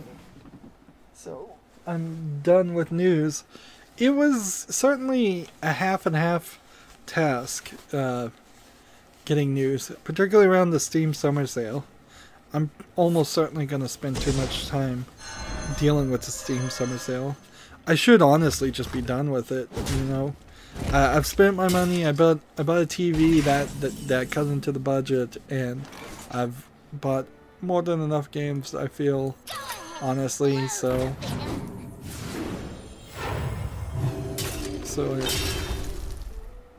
yeah. Yeah, I think I should just not pay any attention to it, but I probably will. I'll check out the highlights like I did this morning. I looked at the highlights and I said, well, these are the games that I've already either had. For me in particular, having 760 plus games, which probably means I got about 100 in the past couple of sales. I don't think I got 100 in this sale.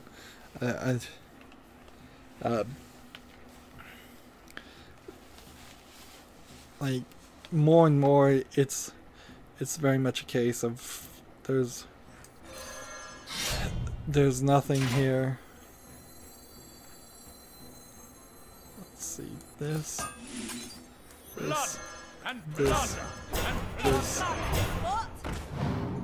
That was a nice combination of things.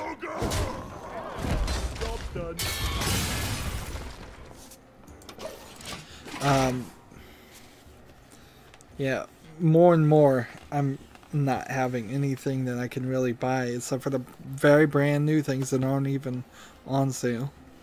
Noticeably, there are some things that are not available for purchase at all on Steam. Some things have fallen through the cracks.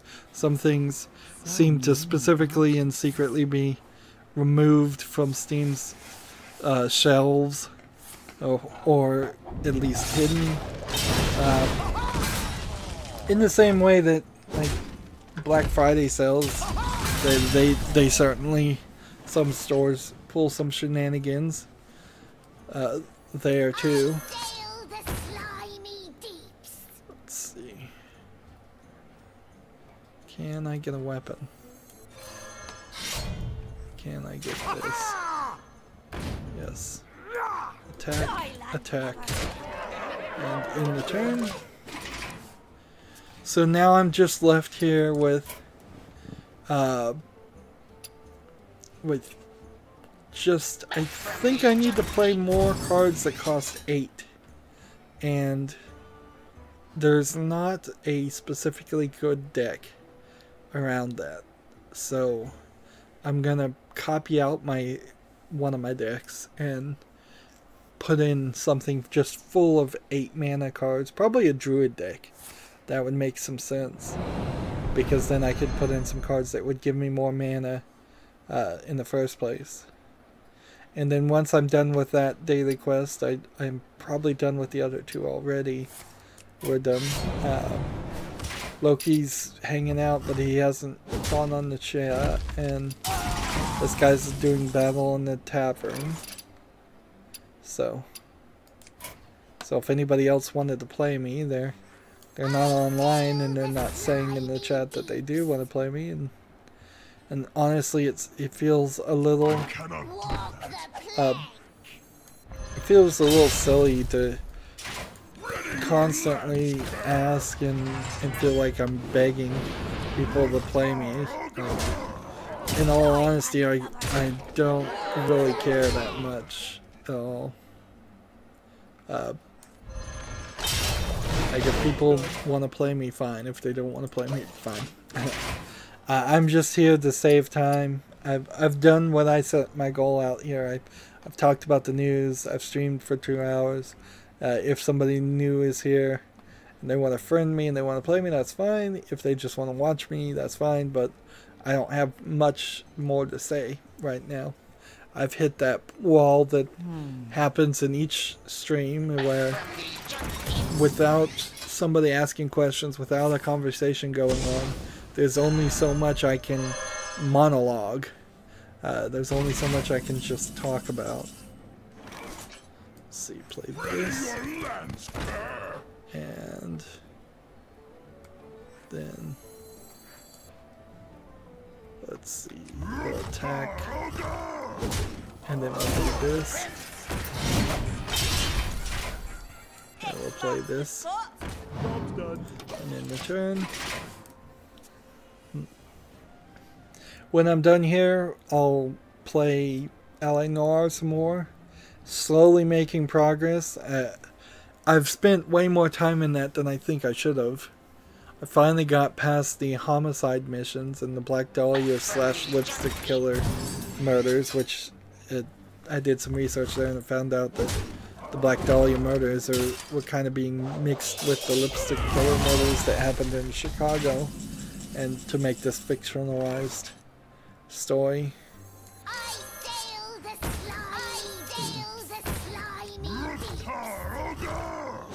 Let's see.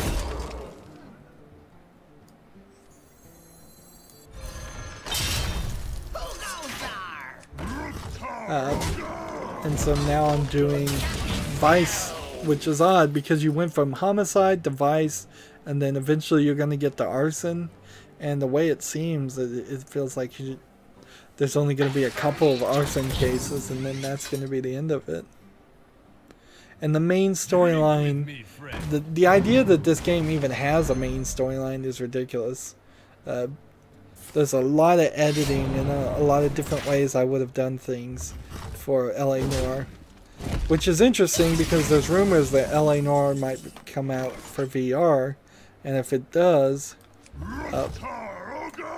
then we may find ourselves seeing something called LA Noire that has the basic storyline and some of the elements of the game, but a lot of the elements taken out, because you really can't just do a one-for-one port of that game in VR. It's not going to work.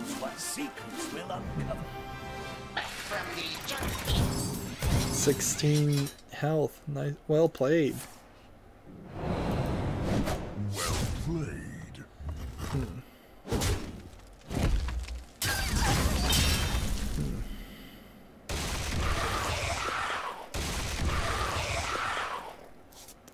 Let's see. Do this. Do this. Do this.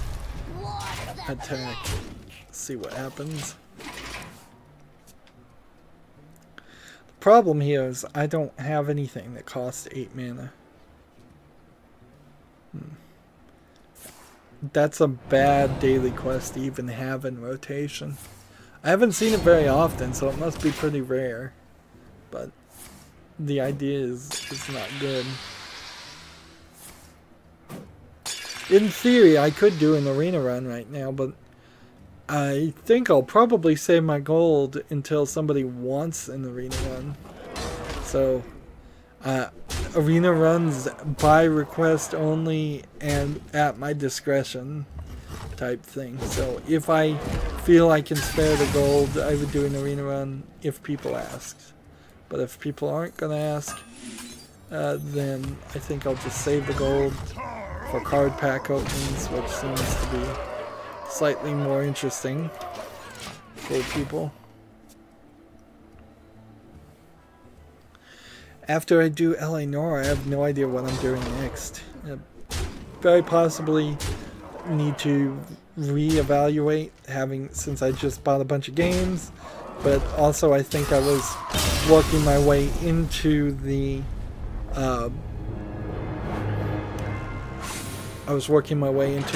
Halloween month, so because of that I need to reevaluate Halloween and then start playing them.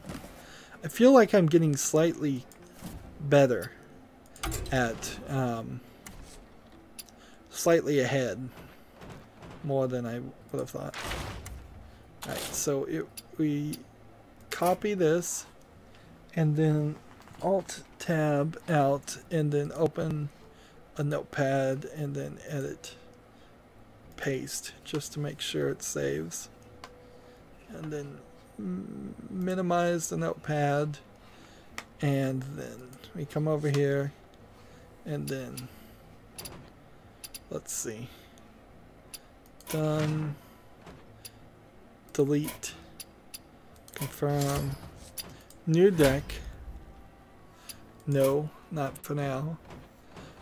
I'm gonna go with a Druid. Where's Druid? Here we are. And the reason I'm going for Druid custom deck is I need 7+ to begin with. Let's see, that will work. This will work. This will work. And we'll take these. And then see that one and this one and this one. I need 2 of these. Hey, we'll just craft a new thing. That card only works when you have 2 of them. Ragnaros the Fire Lord. Cthulhu. This.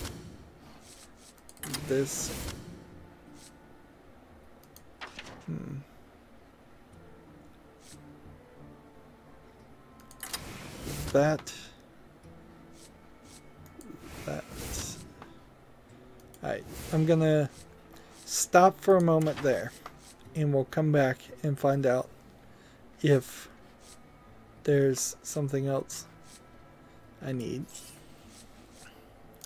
And we're gonna come over here to the Druid things and try to gain empty crystals. Gain an empty mana crystal here. Let's see. A couple of these.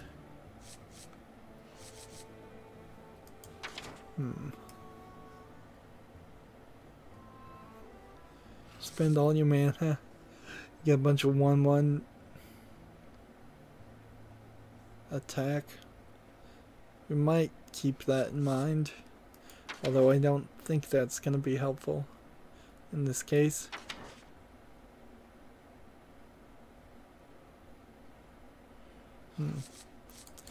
Take 2 of those. Gain an empty mana crystal. Mana crystal. Can I make another one of these?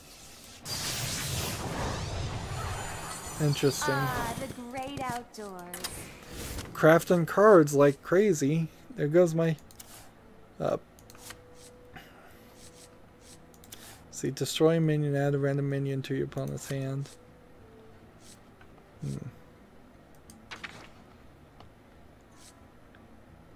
There we go. Can we make another one of these? Sadly, no.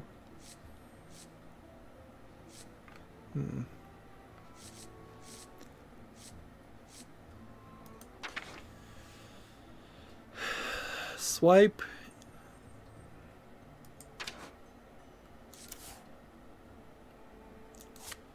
Transform your mana crystals. We'll take these.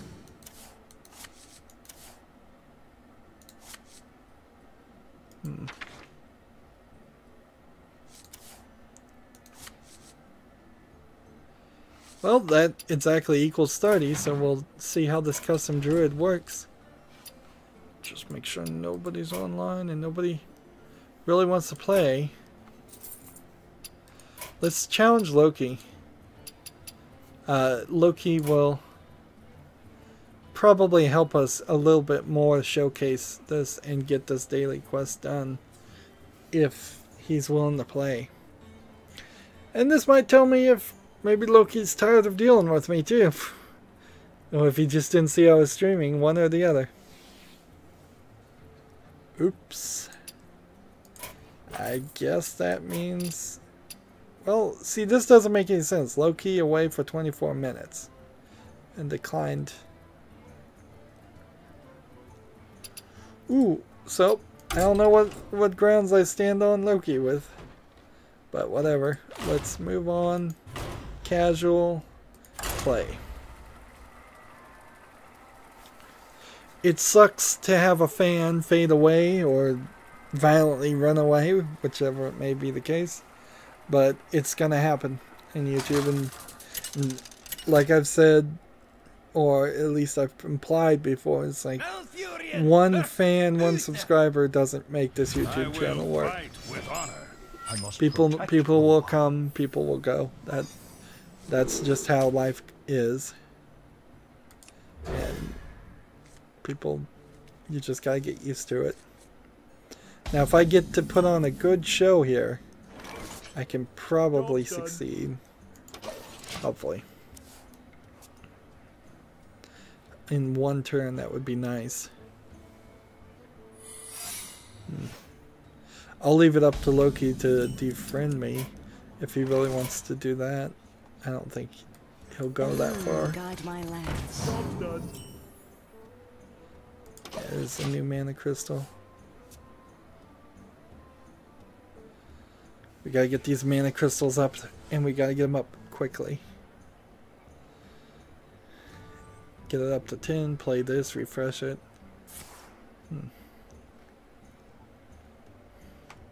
Play something like this, then play this. If I could hold off and use this guy until I have 7 10 mana characters, that would be cool. This looks like a new icon here, this square.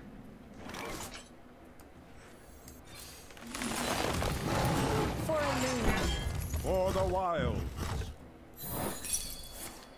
Let's see, noble sacrifice. There we go, that works fine. Of course, I don't really need to hit him hard. That's not what I'm here for. If I can make it to the 5th turn, I could play this and this. And potentially knock down anything he puts up. Wouldn't this be ironic if this turned out to be a really, really good deck? I might just keep it. You know, I'll just save the file. The great outdoors. Give each character a mana crystal. For a loon. He's at 5, I'm at 7.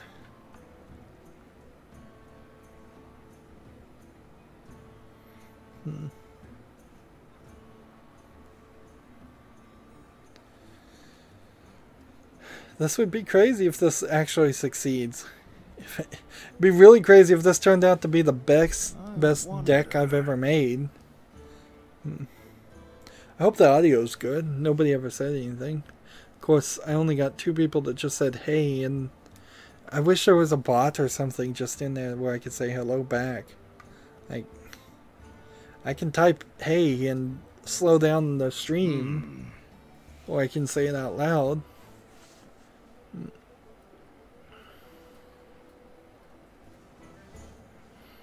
I imagine people come in and leave too. They watch for a little while they have time, and then they've got to do something, so they leave. Or they get bored and they leave.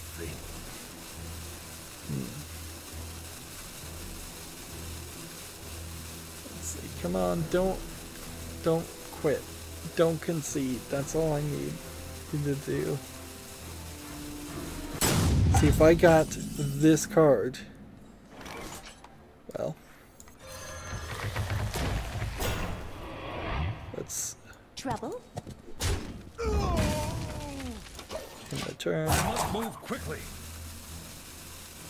Your opponent's left. That's exactly what I didn't need.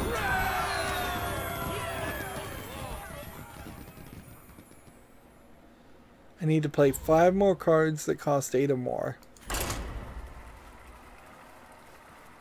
So if he had just left it alone and just let me play against his connection. But usually when the opponent leaves, they either actually leave or they disconnect completely. So I guess one could take the fact that Hearthstone did this update tells me we won't see a new announcement for a new expansion on Hearthstone until at least BlizzCon. And they wouldn't have announcements back to back that close. I suspect probably when BlizzCon happens, that will be exactly the case, though, as we will have at least a peek, if not a complete announcement. I would like to play this, both of these. That would be nice. Job's done. Hello. Let's see, somebody's talking. My greetings. So they probably won't quit. Coin on the first turn, so they're probably not that good.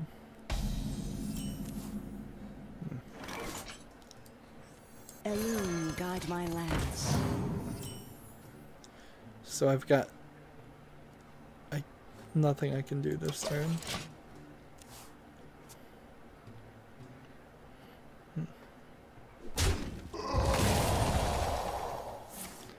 Darn it.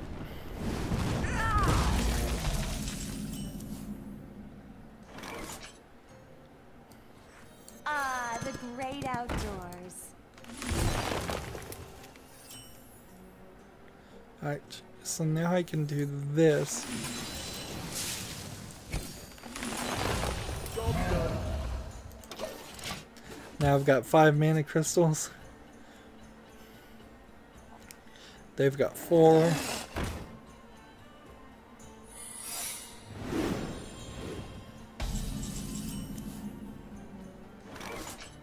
Let's see. This, Trouble? this, For the wild. this, and this. Job's done. We'll see what happens.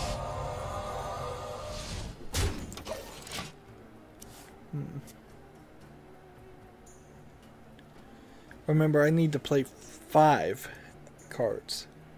So the remaining board needs to be filled with characters that cost 8 or more.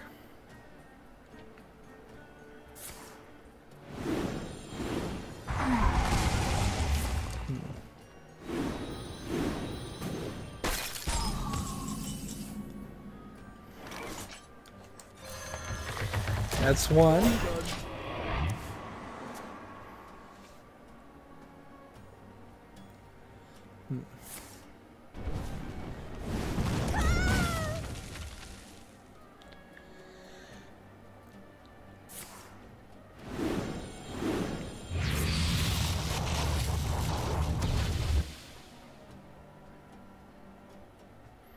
Are they gonna kill it?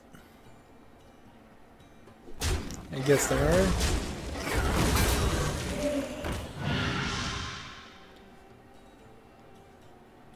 silence your other minions. Alright, that doesn't do anything.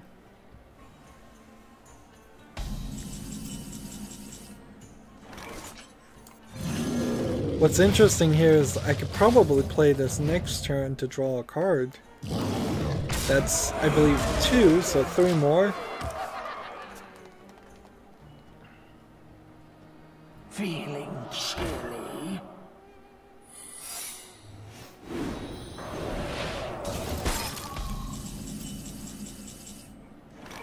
Let's go ahead and play this. Job done.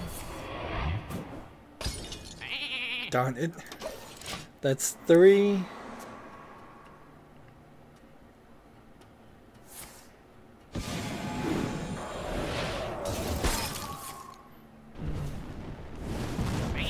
You played out of order. You should have killed the sheep first. That's 4. For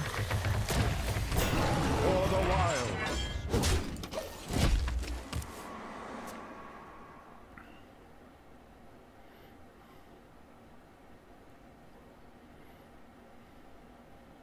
I wouldn't mind the guy that refreshes the, let's see, Kuhn the Forgotten King. I wouldn't mind him. What to do? What to do?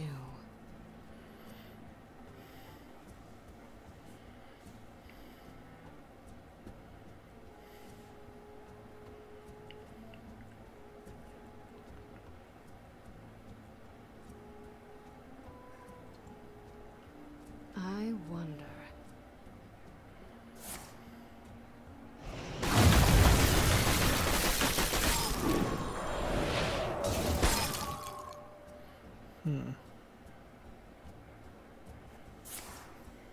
Time runs out on me. It's trying very hard to defeat my collection of people. Job done. I believe I've done enough now, but we'll continue to play here.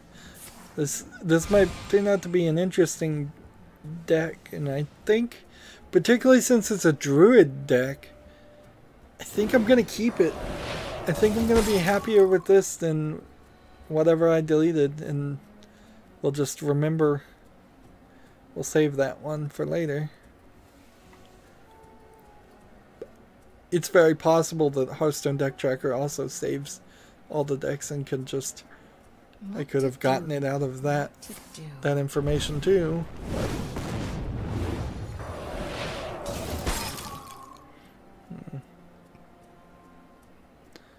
But I'll save it as a text file just so I'm certain.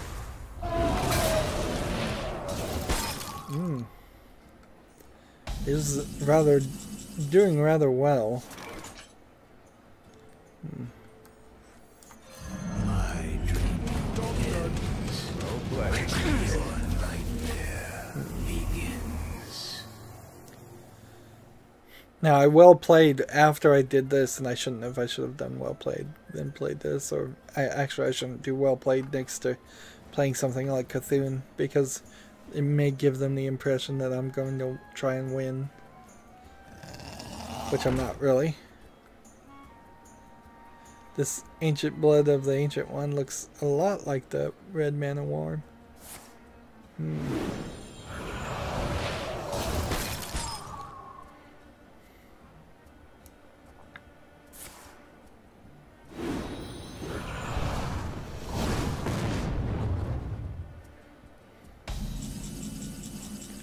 Let's see. Had a dream card. Let's do that actually.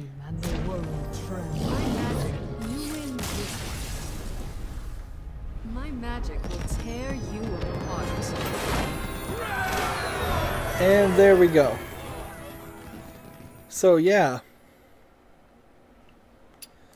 I think we'll keep this. Just...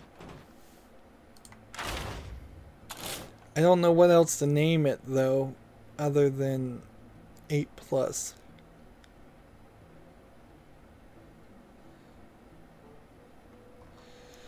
So I guess I'll just call that 8 plus. And that's it. So yeah, we did the daily quests. Past 3 streams, not a lot of chatting going on. We had a nice run of people wanting to actually talk, and then it kind of went away, but oh well. That's going to be it for this stream. As always, I ask you to like, share, subscribe, comment, and watch every second of my videos. If you want a friend or follow me on basically any social media sites, there's a whole bunch of links down below in the description box. Thank you for watching. Have a good evening.